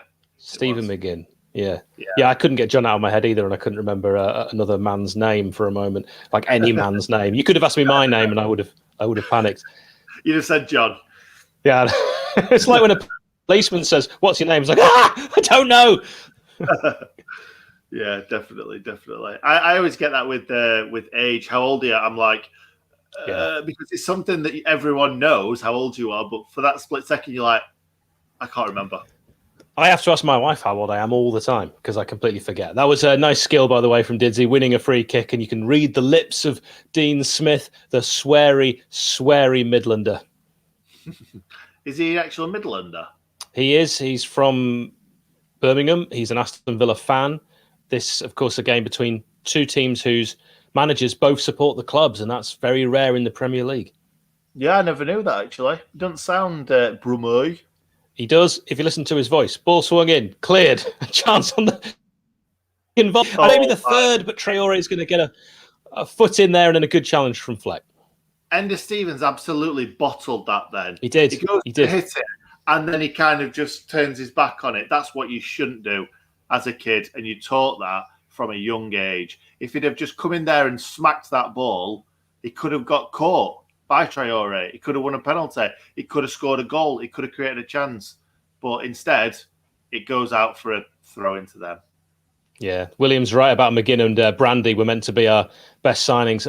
That kit as well that season, my goodness me. That's one of the only home and away kits I didn't buy. Was that ended up being the Nigel Clough season, did it? Or was that before? Yeah, so it was the V Sport was a sponsor, wasn't it? We had the away kit, which was yellow and green. We had that really embarrassing kit launch image with Brandy and McMahon. Yeah, that was horrific, that away shirt. They were both horrible, but... Horrible. But at the same time, the end of the Clough season was a brilliant time to be a player. We were just winning every single game. I picture Connor Cody in that kit. Yeah. Harry Maguire, I think he played every game in that season. So that would have been the David Weir start of that season. Yeah. It started with one of the worst managers we've ever had, with two of the worst kits we've ever had, and it actually finished quite well. So I remember I hated both shirts, and then at the end of the season, I bought the home shirt because I liked the way that we played in it. So I actually didn't mind it in the end. Fair play. Yellow card for Didsy, picking it up on 45. Only 1 minute added on. We're already into that. I think the referee will blow up. By that, I mean the whistle. He won't implode. Although you never know. Spontaneous combustion is a thing. Any second now. There we go. We are at half-time. You'll see the half-time image on our screen. There, look at that. Bobby in the background. Doesn't let a second go by. Oliver, please. Nick, I have a big question for you. Go on. How's my internet been? It's been okay. Oh, don't say okay. Don't say that. You know, since the last game when it went, it's been rubbish. It's been good. It's not been excellent. It's been good. It's not been okay. I apologise for that. Don't. You know how much this is upsetting me. I'm not doing it on purpose. I'm just telling you straight. All right, so I've got the option now. I can either leave you and move, or because we're both level, do you want to just leave it like this? Leave it like this. Please. Leave it like this. We're going to keep things simple. We're going to leave it like this. We're going to look as well at what's kind of gone on in that half. We'd love to know your thoughts in the comments. Football King, thank you. That is very kind. That has literally made my night. So if my internet has been bad, do let me know. But we'd love your thoughts on that first half, Blades. We're winning at half time, Nick. Can you believe it? I can't. This is unprecedented. When was the last time this happened? Oh, now you're asking. When was the last time, Blades, that we were winning at half time? I can't think. We haven't done a single watch along this season where we were winning at half time. So who have we beaten? Newcastle. That came in the second half. Manchester United. Now, the reason I don't remember that is you might recall that whole first half, my upstairs toilet started to leak and the ceiling bowed, and I was mopping up poo water through the first half. So that game doesn't actually, the one good moment of the season, is not a good one for me. It's a bad memory. I'm glad you said those two words on this stream. What, poo water? Yeah, I'm glad you repeated them as well. We were 1-0 up at half-time against Man United. And what was the other win now? God, I can't believe we only had 3 wins and we can't even remember them. Plymouth. Yeah, but that's we should be beating them at half-time, shouldn't we, really? Let's be honest. Who was it then? Who was the other game that we've won? There's the stats on screen. Look at the man who is Bobby in the background. We salute you. That is a beautiful, beautiful graphic as well. However, the stats aren't quite as beautiful as the graphic, are they, really? That possession stat is shocking. Yeah, that's what I'm looking at, first of all. Pass succession, 81% each. That's not too bad. Tackles, offsides, corners. I think fouls and possession shows that Aston Villa have been on top. But 8 shots, 2 on target. That's not too bad. Not too bad. Can I just point out that Gary Hemingway in the comments said that we would have hardly any possession and win. And so far, he's spot on. He's bang on, isn't he, mate? Bang on. Yeah. I like Nick. If you're going to read them out loud. You could have read it. Yeah, I could have done. I was still looking at the stats. You're right. I could just as well have a go at myself there. Connor's comment has made me laugh, but I'm not going to stick it on screen. But thanks to all of you, by the way, that are joining us on this. Don't forget to like and subscribe. The main thing I'd really like to get you to do, though, if you could, would be to follow us on social media. It really does help us. I don't know how we haven't got to 2,000 followers on Twitter yet with the kind of stuff that we're putting up. It's it's all good stuff. Bobby does a wonderful job with the graphics. So at Sheff United Way, you'll largely find me handling stuff on Twitter, Bobby and Nick doing Instagram and Facebook. But please, you know that you're talking to us when you're actually interacting on there. You're not talking to some faceless corporation, man. We're not that big yet because of the energy drink sponsorship they keep pulling out because of Nick's comments. Absolutely. By the way, we've got 286 people milling around on all social media platforms. So please like the stream on YouTube. Please like it on Facebook and Twitter as well. And that would be excellent. Have we got nobody coming in this halftime, Hal? No, I haven't bothered inviting anyone because I'm back at work and my life has slowly stopped. Zachary, McGoldrick and Brewster, good partnership. Nick, yes? We've not seen a lot from them, really, have we? I know we've not seen a lot. Seen a lot. We've not seen a lot, but what I've seen so far, I don't dislike. What we know doesn't work is Sharp and McBurney, and we've seen that a lot more than we've seen this. So, not a bad start. Yeah, I agree. I was thinking before this game, even though I said something different in the preview, as I was driving back from work today, I was thinking, Billy Sharp and McGoldrick up front together, because they seem to work, and they obviously worked in the Championship. And why not? Billy Sharp scores goals. David McGoldrick makes the chances. I would have liked to have seen those two up front. I'd like to have seen Burke, but I'm happy that Bruce is on the pitch. I just want him to get that goal. Like he's not done much else, but if he gets that goal, he will be absolutely buzzing. But at the same time, he did look like he had a spring in his step after we scored that goal. So let's see. Yeah, Bruce, of course, a young man. He's still learning his craft, still learning his trade. I mean, there's options. We could have signed other players, of course, instead of Brewster. He was a lot of money. In fact, we've got a comment saying exactly that from Usama, who says, instead of Brewster, you should have signed Eddie Nketiah from Arsenal. More Premier League experience and a better goal scorer. Also in the width of a goal scorer and proper poacher. I don't really know what in the width means, but I agree with quite a lot of the rest of that. I think Eddie Nketiah would have been a good striker, but I'm all behind Brewster. I think, obviously, we've got him now. We've not got Eddie Nketiah. So if we had signed Eddie Nketiah, I'd be an Eddie Nketiah man. But I'm fully behind Ryan Brewster. I think he's going to become good. I think it'll be probably 5 years from now. We'll look back on it and say, do you remember when we didn't rate Ryan Brewster? Ha! Now he's up there with Brian Dean. Come on, Hal. I know you're positive, but that's taking the biscuit there, mate. You've got to play regularly to get consistency, particularly as a striker. You just said Brian Dean, man. Yeah. Dino's like my favourite striker of all time. And of course, if Brewster does, I'm just saying if he becomes really good, he would be like Dean, wouldn't he? Yeah, that's true. That is true. But he's going to have to go a long way to be at the kind of levels of Brian Dean.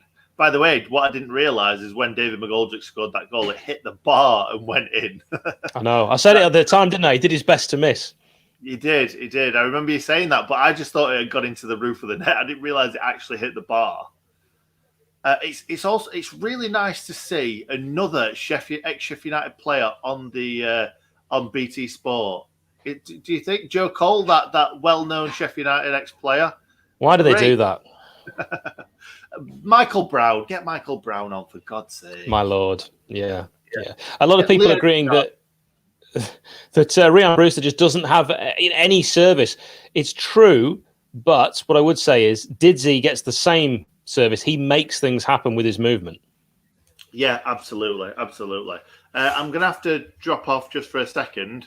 Oh, Robert's coming in. Excellent. I'm going to drop off for a second because I've still not eaten since I've come home from work.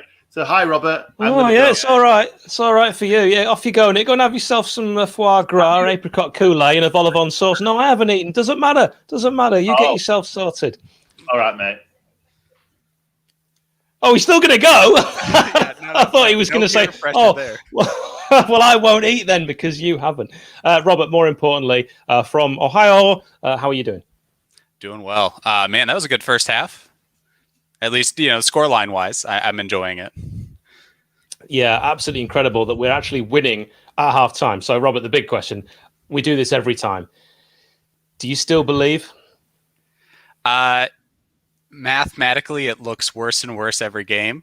Obviously, 3 points here, it makes me back into the, we could do this column. But I think even a win here, even given that we don't have to play that many of the teams in the top 6 anymore, it's still looking really unlikely. And I would say at this point more for the form of the other teams around us who we'd have to catch up and beat. Yeah, you're right. It's going to rely on too much, I feel, that's out of our hands. We had it in our hands at one point. Things like that Fleck volley against Man City. We might, at the end of the season, look back on that. But really, I don't see it like that. There was the 06-07 season where things didn't go our way and we went down on goal difference. This isn't going to be like that. We're going to look back on this season and say we actually weren't over the piece good enough. Yep. And I think there's an overall quality thing that's going to factor in. I think I will say at this point 4 critical, huge, major injuries to Berge and our starting back 3. And yes, not all of those have been season long, but this is now the second game in a row where we haven't had our traditional back 3. And even if we get a result here, it's still, that just kind of captures for me one of the bigger parts of the season. And then you look at Villa, because we're playing them, I'm going to bring this up, but the ghost goal last year, if we get 3 points from that game at Aston Villa at the beginning of the restart, and they don't get that point, they go down. They don't go and recruit, some of these players that we were also eyeing that they snatched up for just a couple million more than we could have paid. So who knows where we would be? That it all, I think, can be traced, very, not linearly back to that ghost goal incident. Yeah, that ghost goal still annoys me. Of course, I can't really blame Villa. Yes, they should have let us walk a goal in, but really, VAR is there for these kind of decisions. Clear and obvious. It was clear and obvious, and they didn't, for whatever reason, decide to look at it. I don't really want to think about that anymore because it annoys me so much. But a lot of positivity coming in the comments. Mick Smith, a better blade than you and I, he says we've always got to believe, and you're absolutely right. Why get into this if you don't believe and you don't support the lads all the way through it? And we absolutely will. But the fact that we're winning at half-time, Robert, how do you see the second half playing out? Because Dean Smith's going to be really laying into his Villa players. Yeah, so Villa definitely doesn't need to change too much. They've had a lot of really good opportunities. They've got the individual quality up front, especially to threaten us. And so it's going to come down to, can we hold the defensive form and shape that we've had? And maybe can we get lucky to grab a second goal? Because I doubt this game's going to end 1-0. Whether it's 1-1 or 2-1, either way, there's more goals in this game. And I just hope they're for us and not for Villa. I did say there was only one goal in it, and I'm not doing any predictions. Ian Smith has pointed out on the comments that this is the first game in our match preview that we refused to do a prediction. We've been stung so much this season with match predictions. We decided if we win this game and we don't do a match prediction, we're not doing another one all season. There you go. I mean, I saw that in good, the. Right? It's holding up right now. So, yeah, maybe I shouldn't have given that score prediction for the second half about more goals or not. Well, if let's something talk about happens, blame me. we never blame you, Robert. You're lucky, Robert. But one thing that everyone in the comments will obviously want me to talk to you about is the fact that spring training has started. We already had catchers and pitchers report, but games actually, meaningful spring training games actually underway. How excited are you for the Major League Baseball season? So excited. The downturn in excitement on the football side of things has definitely led to a larger increase of excitement when baseball comes around. My team, St. Louis Cardinals, are playing right now. I've been watching the score line tick up for that. Again, meaningless games, but it's still fun. It's spring. It means warmer weather's around the corner. It means hopefully there's a chance of getting back into a sports arena of some sort this year, because I just want to see a sports game. Doesn't matter which sport at this point. I'll take sports anything. Game. It's all about the Cactus League. I love me some spring training. One thing I really want to do is I want to watch some spring training. I've been to watch 9 baseball games in America live, but I'd love to go and watch some spring training, because it'd be like it's like watching friendlies, isn't it? In football, you can relax and enjoy it because it doesn't really matter who wins. Yeah, and you just, late innings, you see random names, random players who you're never going to see during the season, but they're getting their shot, and all of a sudden some 19-year-old kid who just got drafted last year goes and hits a home run, and you're like, oh my gosh, this is amazing. This could be his chance. You probably won't see him for another couple years, but you'll look back then when he makes it in the big leagues. He makes his debut, and you're like, I was there. I saw that. Yeah. That first step, and it's like going and watching the under 23s or the youth team playing. Yeah, absolutely. I'm just bringing the stats back on screen because I think that a lot of people in the chat are fed up of our baseball conversation. So in case you have just joined us and you missed these stats when we first started looking at them at half-time, the Blades apparently having 8 shots, but I'll struggle to remember all of those. And the fact that Nick is back does actually give me an opportunity to do something that I've been needing to do literally since the game started, and that is go to the toilet. Yes, my ablutions. I'll be back in a moment. You staying with us for a little bit, Robert? Yeah, sure. How are you anyway? You good? Yeah, doing very well. Look really excited by that Didsey goal. I was not celebrating at all. I thought maybe he was offsides. Like, there's no way he was that open at the far post. And then showed the replay, very onside. Whether or not it's technically a cross from Baldock, he definitely got on the end of it and he put it in, and that's all that matters. Exactly. You see so many of these kind of cross shots. Eventually, one had to go in for us. Yep. And we're really glad about that.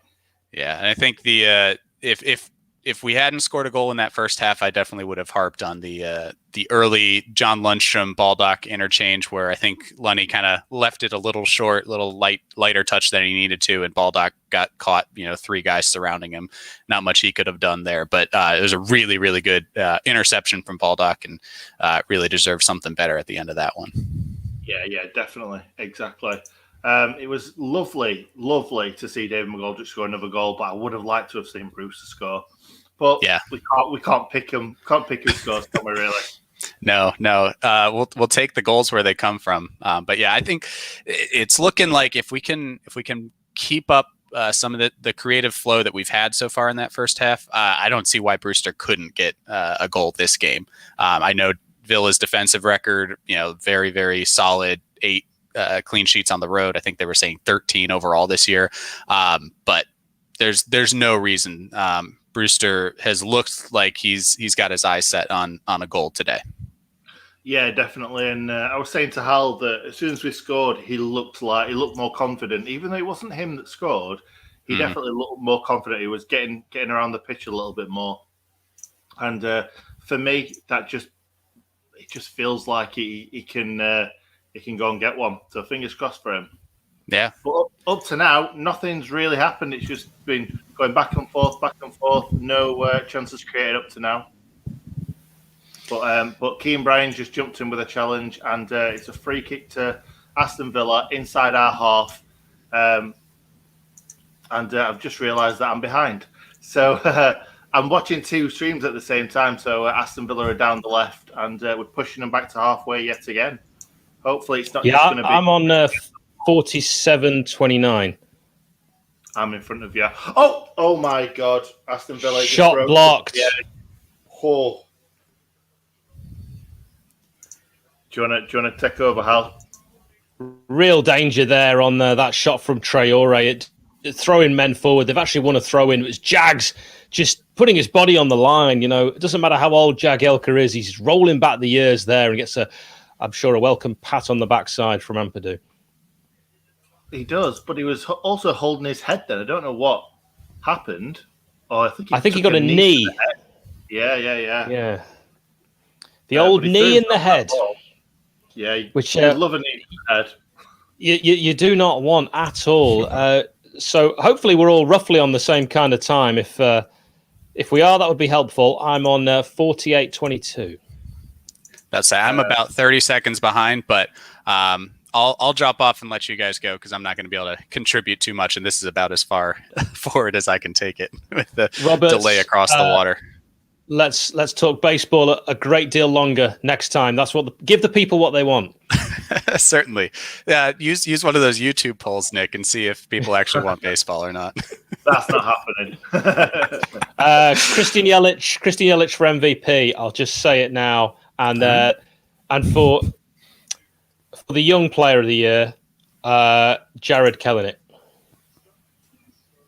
Potentially. I've said it. There you go. Right, and Marco Gonzalez for the Cy Young. All right.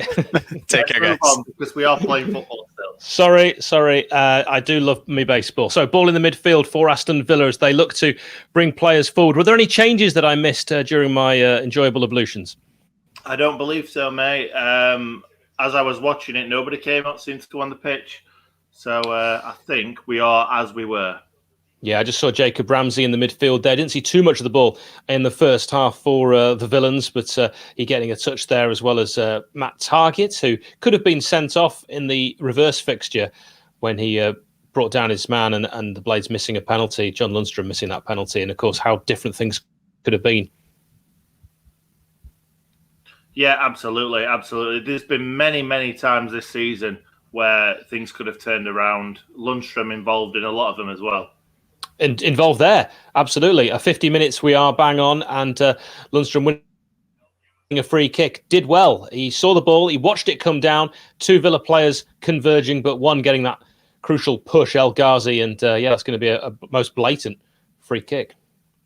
Yeah, it looked like he was going to go shoulder to shoulder, but then Lundstrom just got ahead of him, didn't he? And he pushed him in the back. Yeah, and no need to either. Lundstrom wasn't going anywhere dangerous, but those are the kind of frustrating free kicks if they happen to your team. Yeah, definitely. I know we're only 5 minutes into the game, but the longer it goes on, the more frustrated Villa will get. Especially losing to a team that's bottom of the league. And David McGoldrick there, just taking a couple on and then just dancing past. I'm not sure that was there, but he just didn't get there. Should have passed it, I think, after the first dalliance with the Villa defence. He just took one touch too many. Yeah, he did. But he had like three men round him, so that's fair enough. It's looking like Ross Barkley is coming on as a sub. He's got his trousers. Do I not like that? I know. I'm surprised he wasn't starting in this game, to be honest. So we'll see. It also looks like John Terry could be. Oh no, he's not playing, is he? I bet they'd like to see John Terry at centre back right now.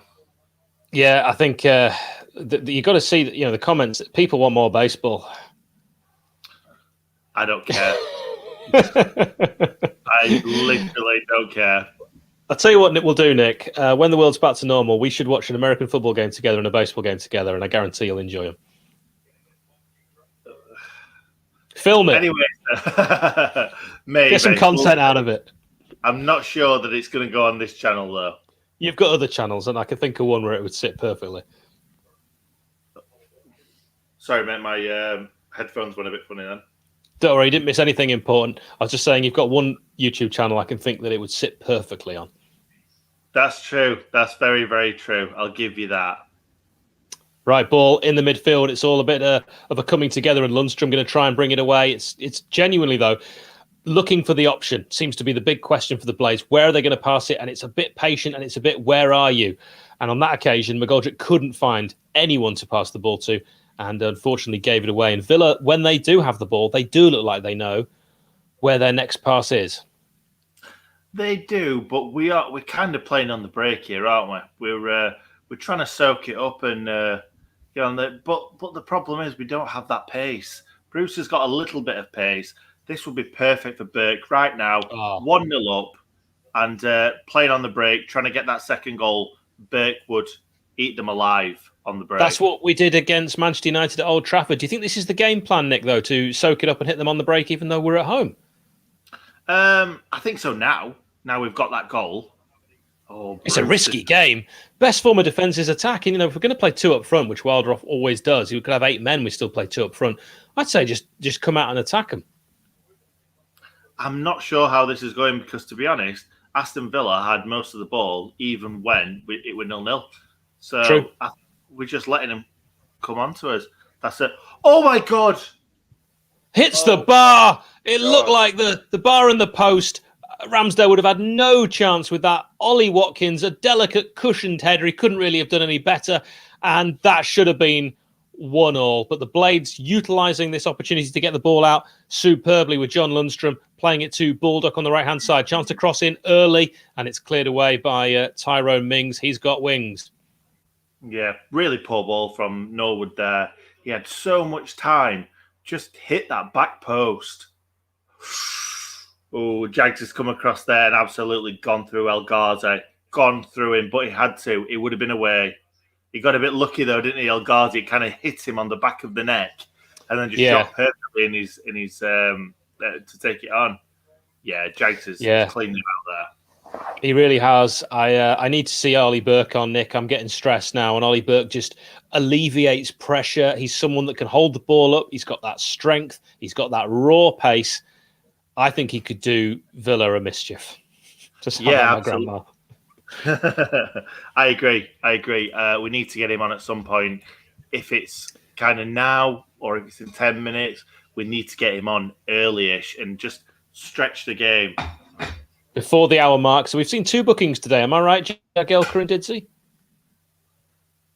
I'm not sure. I don't remember Didsey's, to be honest, but if you say so. El Ghazi and Traore, the 2 options over this free kick, were about 45 yards out, just to the left. And for some reason, VAR get away. Is looking at the possible red card for a denial of a goal-scoring opportunity. How is that a goal-scoring opportunity? He's got 45 yards still to run. Yeah, and Keane Bryan's coming across there as well. So who's to say that Keane Bryan's not going to come across? Absolute nonsense. Absolute nonsense. If this is given as a red card, it'll be as outrageous as the red card we had against Villa in the reverse fixture. I know, and Jags' face just says it all, really, doesn't it? He's like, come on. Well, it's not a red card. Surely that's it, right? It's over. I don't think it's been given because we've Or maybe he's going to have a look at it, Nick. Oh, my God. Oh, don't have a look. When they go and have a look at it, you know what that means. Oh, for God's sake, man. This is not a red card. Keane Bryan is ahead and could easily come and cover that. Yeah, also, he's 45. Are we saying red card when you're 45 yards away from goal with 2 players still to beat? Keane Bryan and a goalkeeper. It looks like it. This is the game. Oh, God, I can't wait. I can't wait till there's no VAR. I just either get rid of it in the Premier League and we stay up, or if we're in the Championship, because this is a nonsense. This is nonsense, absolutely. Like you say, he's so far away from goal. Keane Bryan's coming across.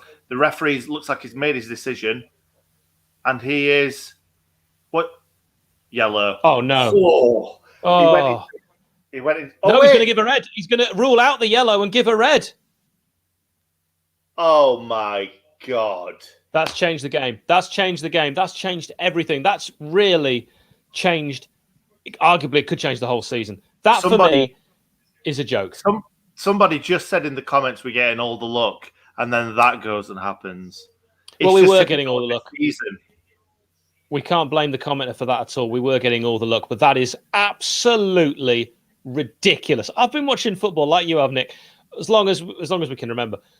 If that's a red card, we might as well just pack up and go home. How is he given that when Keane Bryan's coming across there? It's a bad foul. It is a foul, but Keane Bryan is coming across and he's 45 yards out. I can't believe that the referee's gone over to the monitor, watched that again. What we've just watched, he's just watched that and given a red card. He's changed his decision. It's not like he's given a red and he's like, nah, I'm not sure if it is or not, but we'll go with what I said originally. But he's actually changed his mind. Oh, it's a joke, mate. They've just had a free kick. El Ghazi just took a free kick and Ramsdale's claimed that quite easily. Put in the comments, because obviously I'm not listening to the commentary and I don't know what the commentators are saying, but put in the comments, do you agree with that red card or not?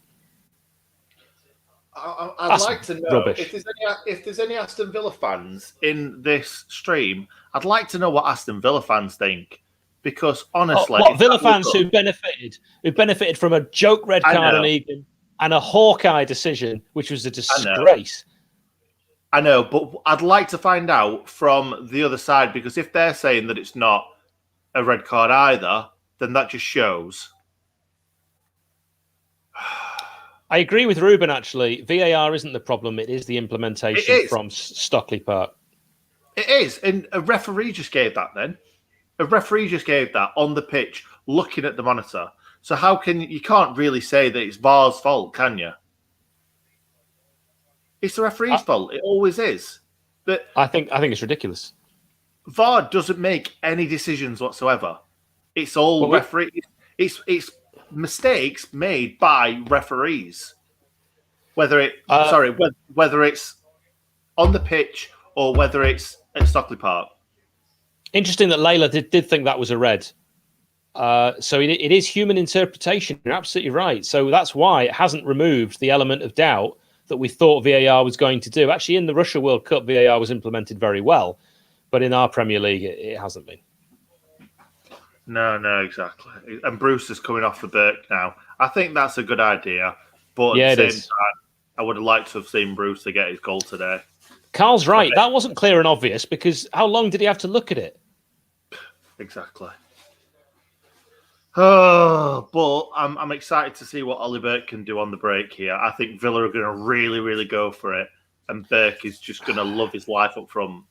Well, can the good guys beat the villains up against it again against Aston Villa when nothing seems to go our way? Even when we beat Villa in the Premier League in 2019, Villa got a VAR penalty for a handball by John Egan, which Jack Grealish smashed against the bar. So we don't get luck against Villa. We have to make it ourselves. We have to do everything the hard way. We have to play our very, very best, and we have to hope that the officials get things right. They haven't got that right, but we are playing well. Yeah, definitely. We've defended really well as well. Other than that, from Jags there, but at the same time, yeah, we've said it over and over again. It's not a red card. I don't think you'll find. Go on. He's going to get stick for that, Nick, and I feel that harsh. Yeah, and he wasn't. It wasn't like he's completely mistimed it. It was very, very close. El Ghazi is a really quick player, and again, I said at the time it's a good foul that, because he would have been caught up with him there. Jags in 2001 makes that and gets the ball. So his brain was telling him what to do, but his legs weren't quite up to it. And that's just what comes with age. The man's been playing professional football at the highest or second highest level for 21 years. Yeah, both really, hasn't it? And most of it has been at the highest level, mate. Absolutely. But that was not a red for me. No, I'd love to see what John Terry actually thought about that one, because I think if he was playing centre-back and brought El Ghazi down there, he wouldn't have been very happy if that was given against him. Yeah. I think it's an incredibly harsh decision. I don't think it was correct. But, some people saying that it was a red card, and that's interesting. What's this one? No Name says, stop complaining. It happened against every team when they play Villa. Villa are always so lucky. Yeah, I think you can complain when you're playing against a team that always gets luck, though. You can start by saying, that seems unfair. Yeah, but the thing is, we don't see the things that happen to Villa. Like, Villa have probably had some bad luck themselves. So, they've had some really bad VAR decisions against West Ham. I can recall a goal disallowed when there was, Ogbonna had Watkins in a headlock. They get decisions as well. Ball swung in. Ramsdale's going to grab that. Of course they do. But in the games against us is all we're talking about. And in 4 games I can think of, Villa have had huge slices of luck. And let's even go back to that ridiculous 3-3. Yeah, but mate, what you've got to say is, they've had luck, but at the same time, it's a poor refereeing decision for me. It's not like the watch wasn't switched on or whatever this time. That is luck. That is pure luck, because that has never happened before. And it won't ever happen again. Yeah, exactly. Ollie Burke nearly away there. Just a fraction away. Good defending. Yeah, it's just a poor decision for me. But like you said, some might see it a different way, but I'd like to see what kind of what the neutrals think as well. Well, were Keane Bryan not there, I'd actually not have a problem with it. No, I wouldn't honestly, because it was a really bad tackle. It was late and it was a foul, but we saw what he was trying to do, Jags. Yeah, I don't think it was too late. I think he just about got it away from him. I think he's full within his right to go for that ball. Darling, you get it spot on every time. Let's face it, none of us know the rules anymore. I think that's true. Well, I'd like to hear what the ref has to say after the game. Not that we ever do hear that when they make a mistake, but I'd love to hear what the referee said about that. Nick, look at that comment on screen. Look. Anyway, I think we should just move on, because I think we just can't. You can't deal with nonsense. All right. Well, have fair comments in there, no problem. But if you're going to just write things that are just flat out lies, this isn't for you. This isn't the stream for you. The only thing that I can think that we've had luck in the last 2 seasons with VAR is against West Ham at home. Oh, yeah, but it was a handball, so that one wasn't luck. No, but it was the rules, and we had one of those go against us at Brighton away when John Egan scored a header. I think it was. It was exactly the same. Really, it come off his arm, but his arm. I'm not having the West Ham one, but I will tell you the one time we've had luck was Manchester United. You can't call that. Well, I thought we were talking about VAR decisions, and I thought we were talking about free decisions. I think we are. They could have ruled that there was a foul on the keeper. So I thought you were talking about Ollie Burke's shot taken with 2 deflections. No, it was just 1 deflection, wasn't it? Straight over his head. But great stat, by the way. Jagielka, the second oldest player to ever be sent off in a Premier League game. Incredible, 38 years old. I don't actually know who the oldest is. I'd love to know who that was. Maybe a goalkeeper. A lot of goalkeepers kind of go into the 40s, don't they? So maybe it'd be a keeper. Yeah. So no, we're not having luck with the West Ham one, because it was at the time there's the rules and just the correct decision. And it was hilarious. Absolutely hilarious. I don't mind that. I don't mind when it's black and white and it's like, if it hits a hand, the game stops. I don't mind that. It's absolutely you can't go against that. Never a foul. We'll see in a second, won't we? I mean, that might be the fan in me. Yeah. Well, we'll see, won't we? Traore was looking round there. Let's have a look. So Traore comes out of the box and shields himself. He knows the challenge is coming, but Didzy's just running. He's played for it. He's jumped into Didsy as well, hasn't he? He's jumped towards Didsy. Yeah. And got caught. He knew what he was doing all day long. Clever girl. He knew exactly what he was doing. 66 minutes bang on the nose is where we are. A red card for Phil Jagielka, the second oldest player to be sent off at 38 years old in the Premier League. So this free kick on the right-hand side, 5 yards out of the box, right at the edge. It swung in well. It's the back heel to get that away. I think that was the studs that got that one away, and Villa will keep it alive. Traore's got skills. Can he deliver? He's going to make it back instead, and Villa will go again. And it's going to be young Ramsey, Jacob Ramsey, who lays the ball off to El Ghazi, who really is the instigator of so much for Villa. And it's a good one. Got it down. McGinn can get a shot away. It takes a deflection. It goes over the bar. That could have been 1-1, Nick. It could have been, but it's good defending, isn't it? This time, it was Ampadu. Sorry, I thought it was Brian for a second. I was going to say this time Brian's deflection goes over the bar instead of over the keeper, but that was against Liverpool, wasn't it?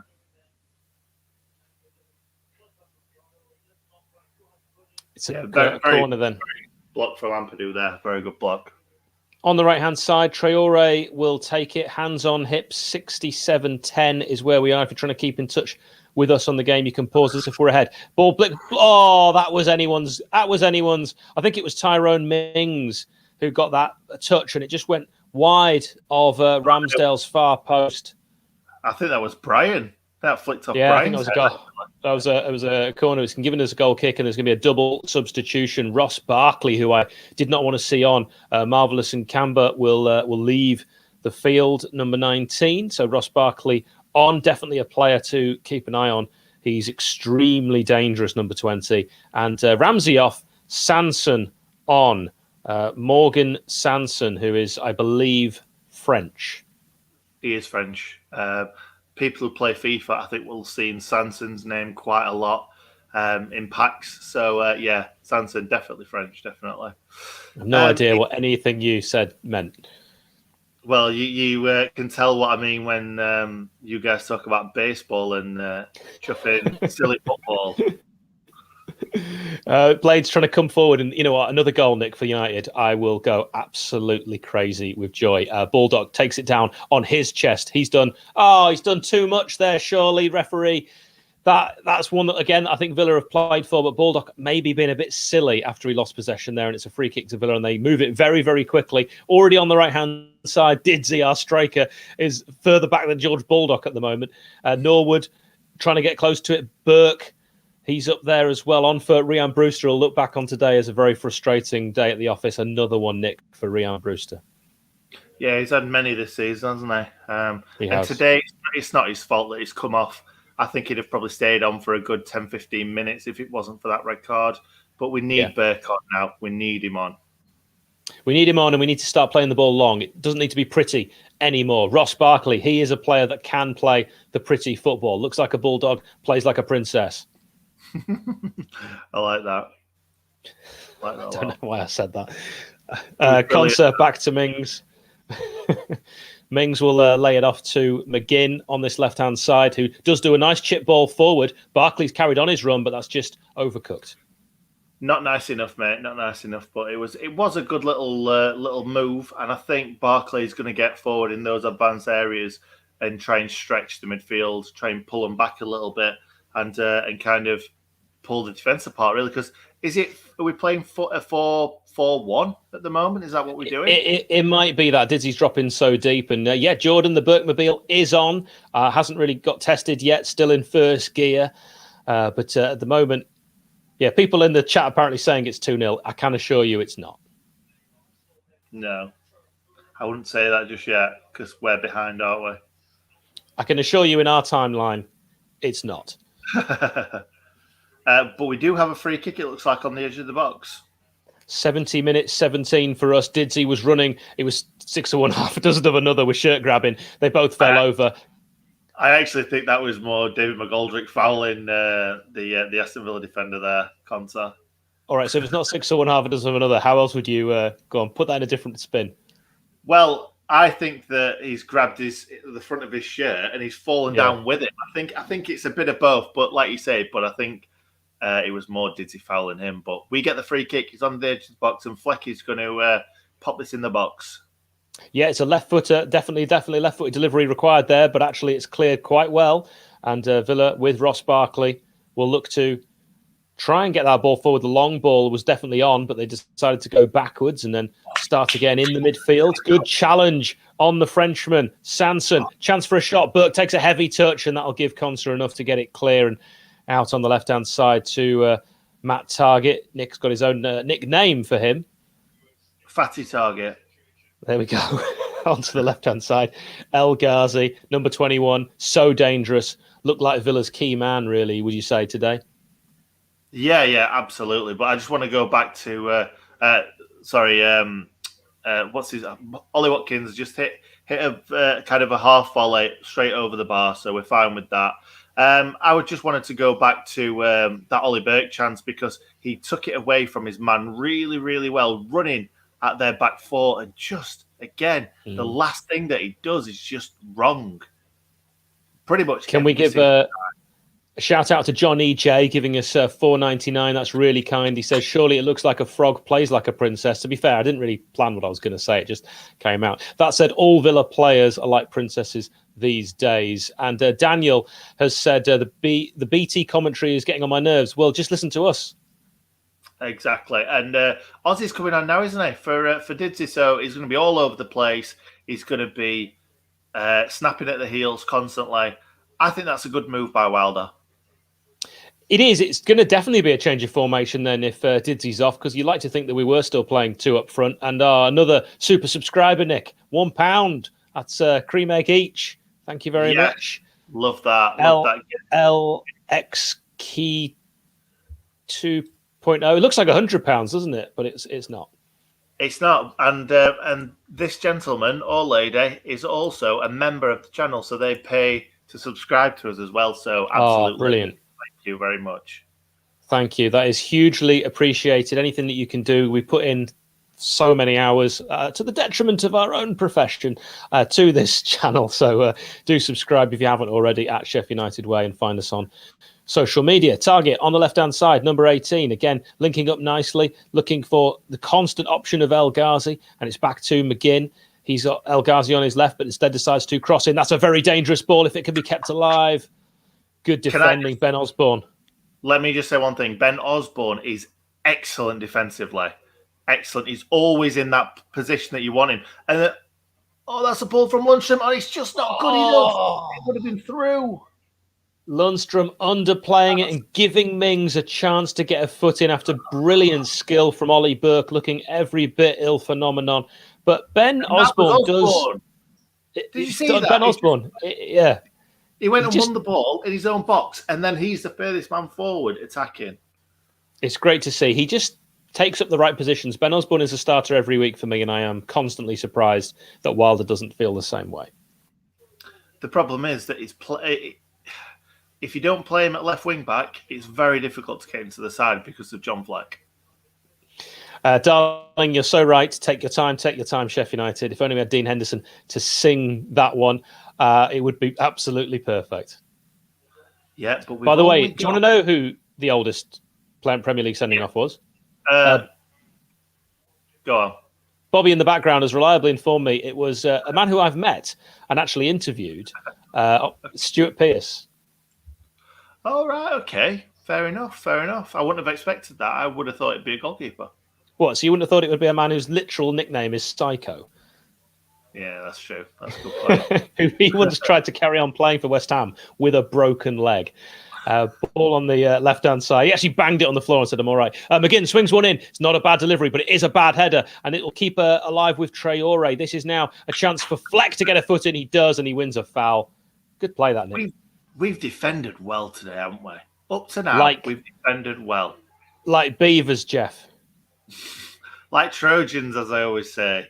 Trojans. I think I remembered earlier, like troopers. I think I meant to say troopers and I say Trojans, but we'll go with Trojans. Yeah, what are Trojans? Well, I'm thinking of the Trojan horse. That's the only thing I can think of. There wasn't there only one Trojan horse? There was one.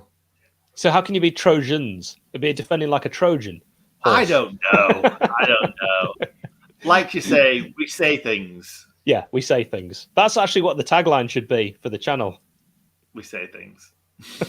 I want that on a t-shirt. Forget the John Egan song, which we've got currently available, by the way, to purchase.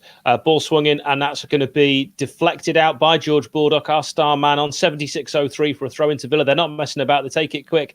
It's El Ghazi onto the chest of Ross Barkley, back to the Scot McGinn. El Ghazi on his right foot, dancing, jinking, goes back to McGinn, who can cross it in first time on his left foot. It's a good ball. It's one in the air. Who's going to win the second ball? Villa win it every time. Traore is blocked down and cleared off the line by Ampadu. What a mess. What a chance. I think Villa should have scored.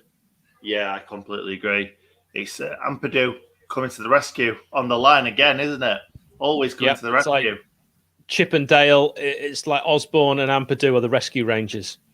Yeah, they are. And the thing is, how small is Keane Bryan? He's getting beaten to the ball in the air quite a lot, to be honest. He's getting smaller every time I watch a game of football. That's taken a nick off there, and that's going to be, I believe, I thought that was a goal kick, but actually it looks like it's a corner. Yeah, I'm not too sure.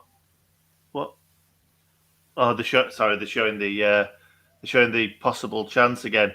Do you know what? With Ampadu there, that could have come off his arm. I know it didn't because it didn't go to VAR, but it could have easily done. It was coming at him at pace.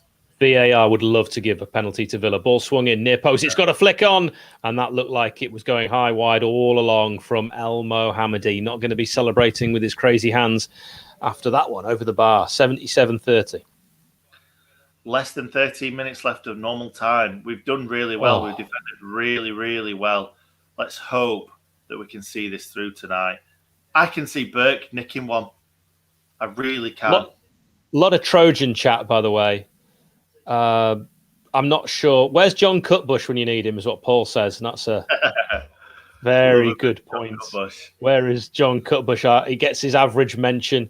Ben-Hur, good film. Did the Trojans hide the Trojan horse? Yeah, I think they might have done. Have you honestly never seen Troy?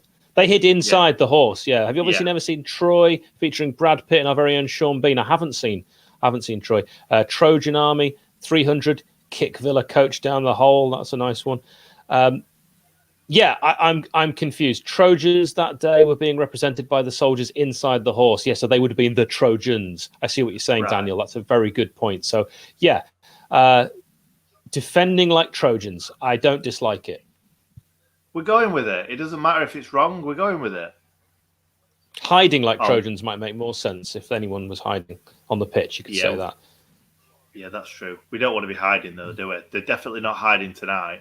Not tonight. This has been a fantastic performance. The Blades defending doggedly and for their lives. Target, awful cross. The worst cross you'll ever see in a Premier League game. Oh, right. Okay. Fair enough. There you go. It was a little bit poor, to be honest.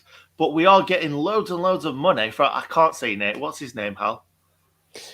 This is it's our man again, Elke. Yeah. I think that might be how you pronounce it. 2.0. Ooh, a Tesco meal deal and a packet of Skittles. He's given us £2 Thank you very much, my good man.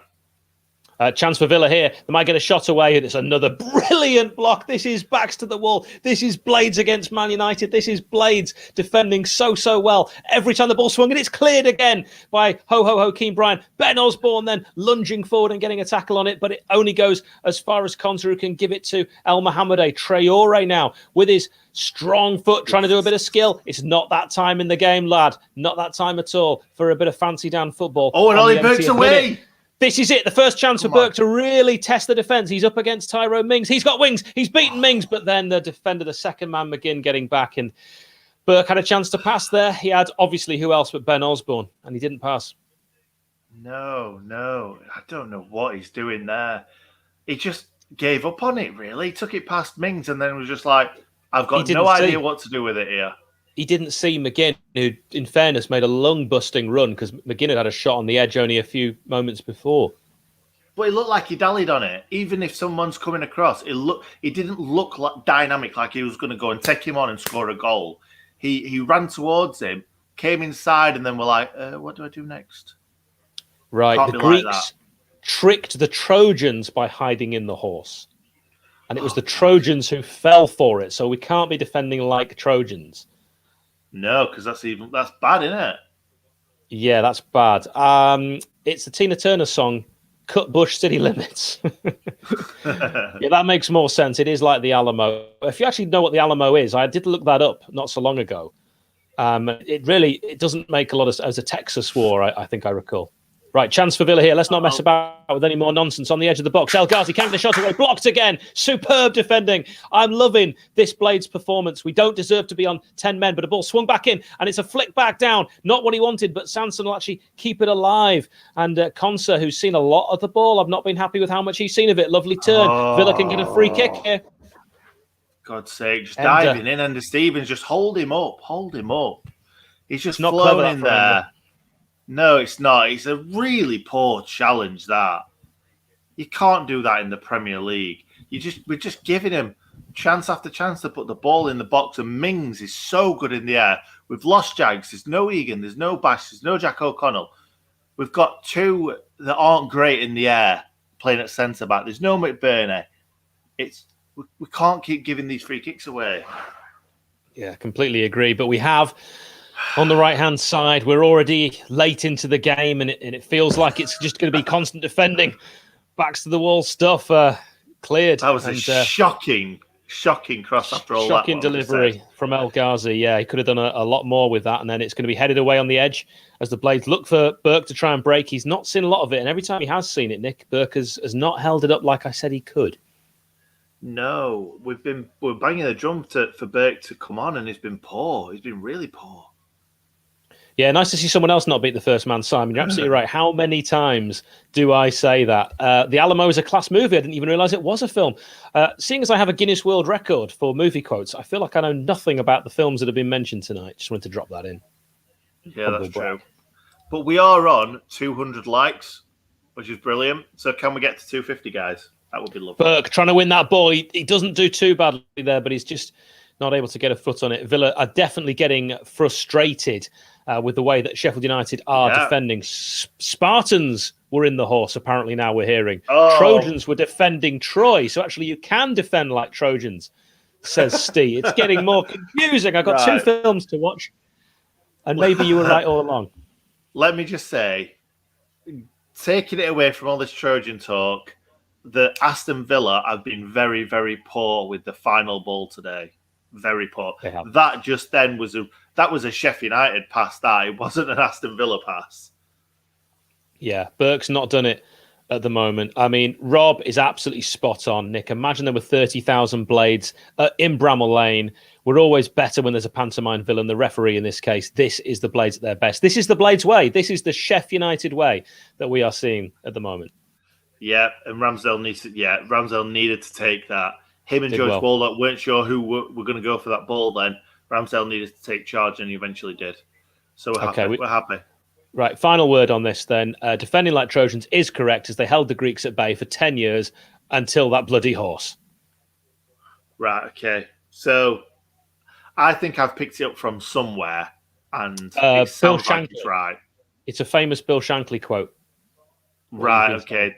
There we go. Thank you very much. Thank you, John. You absolute legend. We got there in the end. It started that saying about a month ago, and we got there against actually a game that's been really exciting, that's had loads in it. 1-0 to Sheffield United. We're in the 85th minute. A red card if you've just joined us, or the wide have just joined us now. Must be due to work. I feel sorry for you.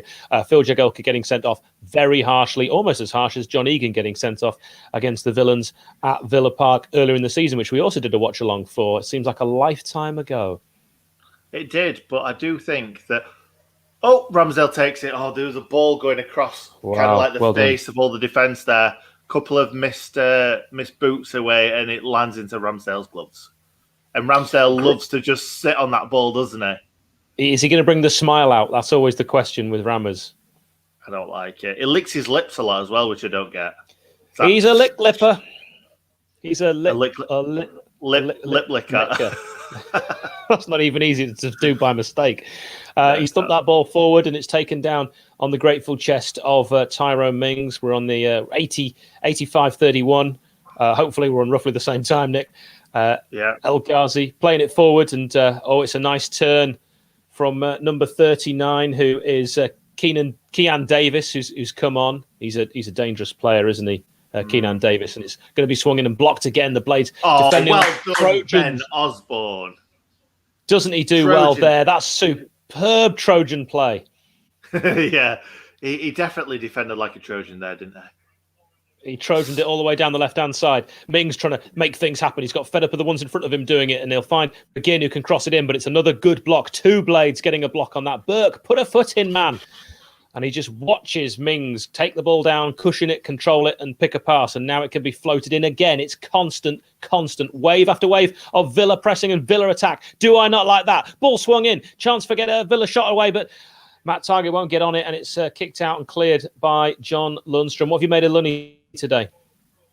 I've not seen him a lot, and the things that I've seen him do, he's ran with the ball quite well. but every time he gets into a good position, he doesn't do anything with it. Yeah, Ross Barkley, frustrated, has to go back again to McGinn there, doing a bit of interchange of passing. Then he finds Target on the left-hand side, who can lay it back into McGinn. He'll cross it in, and anything on that, it's headed away superbly. And the Blades, if we win this will be the performance of the season, because Villa have offered more than Manchester United. Yeah, possibly. But at the same time, Villa's final ball's been poor for most of this game. So good defending. Let's the hope Blades it carries again. on. I'm going to keep saying it. Every last-ditch foot in. That was Ollie Norwood who managed to get a foot and get it cleared. But, of course, it is only going because we've got no one really up front. Burke's far too deep now. It's just going straight back to Mings. Yeah, Ramos will take those as that ball comes in, and he's caught it. He'll sit on it. We have another one from Lucky 2.0. £5. Wow. He says, I know who we can put in the centre-back. Me. I've got the boots on ready. And we're going to bring on Ollie McBurney. It is squeaky bottom time. Absolutely.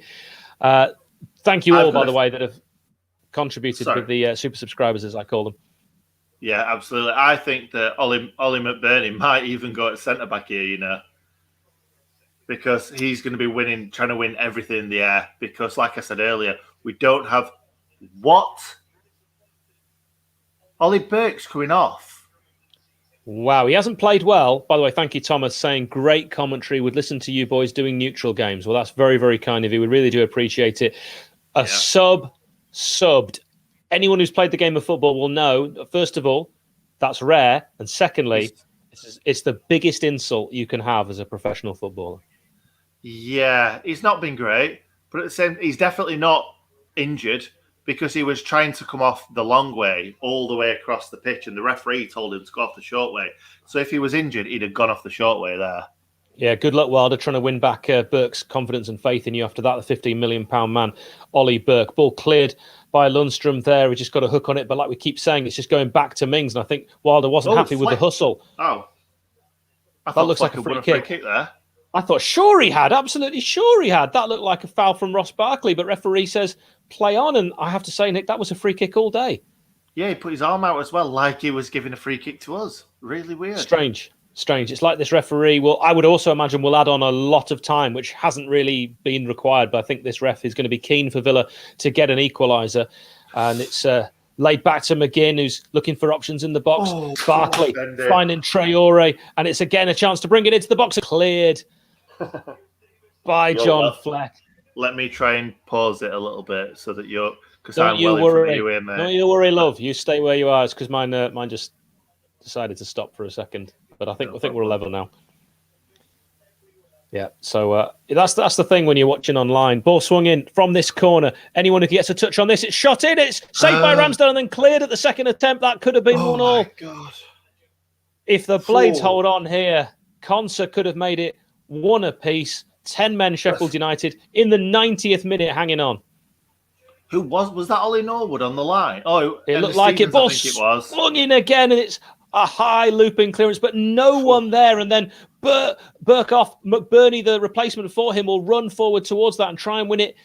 Ollie trying to just put himself about. We've had Ollie for Ollie, and this Ollie looking like a Wally, not getting a single touch on that, McBurney. He should have just put something on it. That was a foul. Referee says play on, and Villa will do that. They've now got all but 2 men forward. They've had 76% of possession in the last 5 minutes, and El Ghazi will win a corner on this left-hand side. That took a wicked deflection. Referees added 4 minutes on, Nick. Where the hell did that come from? I was going to say that when you said, we're just watching the, it was Norwood. We were just watching the shot from, I forgot, what was it, Conser? Great strike. Nick, you always see these things. Great strike. You said it was Norwood. I did say it was Norwood. It looked like Norwood, but when Stevens was running away, I thought that's a great clearance with his left foot. Corner is defended well by the Blades all the way back to halfway, but even the keeper up, by the way, there for that corner. That's how many men were forward for the Villains, and if Sheffield United had been a bit cuter with that clearance, they could have done something with it, because Villa had no one in goal. No, they didn't, no. And they've got the ball back on halfway. 2 minutes, 40 seconds left. Ball swung in, and it's going to be cleared again. Why is no one standing on or near halfway for the Blades? Because it means that Scott McGinn can get a shot in. It's blocked. It's 2 Blades just throwing themselves at it. It's four, you're right. And then another ball swung in. Ramsdale's going to come for it. He's going to punch it away. This is the best defending you will see. 10 men. I will be absolutely devastated if we do not win this. We have deserved to win this, Nick. Yeah, we have, mate. Yeah, we have. And there's not long left now. We've just defended so well. Second ball as well. We've done well with that. Second ball. Get that foot in. Got to get a foot in there. Doesn't get a foot in there. Villa will swing it in. That's a case of who wants it more, and I felt like Villa wanted it more there. That was slightly disappointing from Lundstrom, but McGinn will put it out onto this left-hand side. Again, El Ghazi thinks about swinging it in, instead finds McGinn. It's a lovely ball into the box. It's Barkley who can cross it across the face, and it's cleared all the way back to halfway. Oh, McGinn is seeing so much of this football. And again, El Ghazi will swing it in. Ramsdale, is he going to come for it? He's dropped it. He spilled it. Any foot on it will put it in for Villa. And it's cleared. Referee's not going to give a foul. He's not going to give a free kick. And Norwood will just kick it clear. The goalkeeper is out of his box. Is this going to make it all the way to goal? It's wide and Martinez will get back. That was no Charlie Adam. No, it wasn't. No, it was a bit further out than Charlie Adam, wasn't it? But if anybody awful from there, I'd want it to be Norwood. Yeah, he's good at the dead ball and the set piece, and of course, a long shot is similar to that. A corner, I think now, the ball flicked off the back of a Blade's head. And 1 minute to go. Final minute. Ollie Watkins will leave that ball on the right-hand side again of the corner. This is where everyone goes forward. Literally, Villa have 11 men in the box, including their referee. Ollie McBurney needs to win this ball here. Ollie McBurney, header. Calling ball swung in. Anyone get a touch on this? And it's a Blades touch from Ramsdale. But he falls over. Get back up, Rammers. Ball crossed in from Sansom. It's a heavy cross. It'll be tried to kept alive, and it will be, actually. The Villa have done well. Any touch here from Osborne is welcome. He gets it clear. He hooks it away. Well, he's done brilliantly. God, I love Ben Osborne. I love Ben Osborne as a human, as a man. Ball swung in on the right-hand side. Cleared again. Ho, ho, ho. Keane Bryan getting his head in on. And it'll be El Ghazi who'll get it back in. Villa can try and look to score again here. It's not a good clearance on that occasion. And it looked like a challenge in the box. The referee has a look at, says no foul, cleared to no one. And the Blades hold on. We're into the final seconds. Referee looks at his watch. He's blown for full time! Yes! He's blown for full time! We've won a game of football, Nick! We've won a game of football! We've beaten Aston Villa. They can try all they like with their cheating tactics, with their balls over the line, with their players sent off when there's a man coming back, with the Jack Grealish penalties in the game in 2019, with the 3-3 nonsense, with the Egan red card. They can try all they like. They can throw everything at us. But Blades will not be beaten by Aston Villa and those kind of tactics. Not today. Not today, son. Not today. Definitely. Take your ball, Birmingham. Definitely. David McGoldrick's got his goal. And we've got $4.99 in the bank. Thank you very much, Johnny J. Thank you. Legend. Can we get more people involved with the super subscribers? More money, please. Lucky 2.0. You've got more money than the Prince. Another £5. Let's go. You. Let's go. Please buy the club. I love that. The Trojans. The Trojans have done it. The Trojans. Yeah, I've just seen a massive drop-off of about 50 people. I reckon that's 50 Aston Villa fans that were waiting for a goal to go in so they could glow. Bye, Aston Villa fans. Immense. We are not the worst team in the Premier League. That is still Derby County. That's who my brother-in-law supports. Get in. Mate, it's back on. Is it not back on? Oh, it's 100% back on. We're all Trojans, aren't we? We're all Trojans after all. Great Escape 7.0. Let's do this. Great Escape 8.0. You heard it here first. Stephen Walker, unreal defending. Absolutely. $4.99. Thank you so much. That's really kind of you. And thanks as well. Elena, you're absolutely right. The Great Escape back on. Oh, Adrian, shaking like a leaf. Stephen, another great watch-along, chaps, for those without TV. Stephen, thank you so much. I really appreciate that. I'm lost for words now. Talk. Me too. And if you're buzzing about us winning that game, go and like the stream. We're nearly on 250 likes. Let's get there. Let's get to 300. We deserve it. We can do this. We can do this. We're beating Southampton on Saturday. Watchalong, 2:30. Be there, even if you're not a Blade, all right, because of the way we do this. We are staying up. Imagine if we won 2 games in a row, people may actually start to think that we've got a chance. Who knows? I'll tell you what, we've got a big question. Who's going to play in defence after Jags got sent off? Oh, why did you have to say that? Sorry. William Kirby, you are a legend. Will, thank you very much. £5 here, £5 on staying up as well. Here we go, legend, up the Blades. Legend. So, right, Blades. Are we going to have to go 4 at the back for the next game? Well, if you know what, if Wild doesn't change formation now, he literally never will. Well, Ollie McBurney started as a striker. In one game, he went to defensive midfield. Could he start as a centre-back in the next game? He'd probably be better at centre-back than he would be up front. Adrian, £5. What an absolute star you are. I've got Adrian's book behind me. Fever Hitch about him hitchhiking to Sheffield United games. He went to pretty much every game, and he was on telly as well when he got stuck trying to get back from Plymouth. Oh, that's not a place that you want to get stuck, is it? In Plymouth. McBurney centre-half. Rob agrees with you. Who was your man of the match? That's the question for the chat before we go. Norwood. Ollie Norwood was immense today. Defensively, immense. Thank you, Richard. Appreciate that. Norwood. That's big. Let's not dismiss that. That's big. It shouldn't be, though. Really should it? We are not the worst team in Premier League history, nor should we be. Absolutely right, Nick. Yeah, definitely not. Like I said, Norwood, don't brush over this. Norwood, every time the ball dropped, he got rid of that ball tonight. His defensive work was brilliant. And let's not forget, when Ramsdale saved that shot from Conta, he was on the line to clear that away. It's almost like Norwich at home last season, where Didsey was just ambling back and then managed to get himself in the right place at the right time and get that ball away. We only need 10 men. Carl saying Stevens will drop into centre-back. I think he will. And Osborne will go to left wing-back, which I don't hate, but we know that Stevens can get beaten in the air very, very easily, as we saw against Liverpool with Jota, who's only 4'3". And can I just say one thing? If that was the case, that would mean that Keane Bryan would go to centre-back. And I don't think Keane Bryan is experienced enough to hold that defence together. So Jack Rodwell, is he still injured?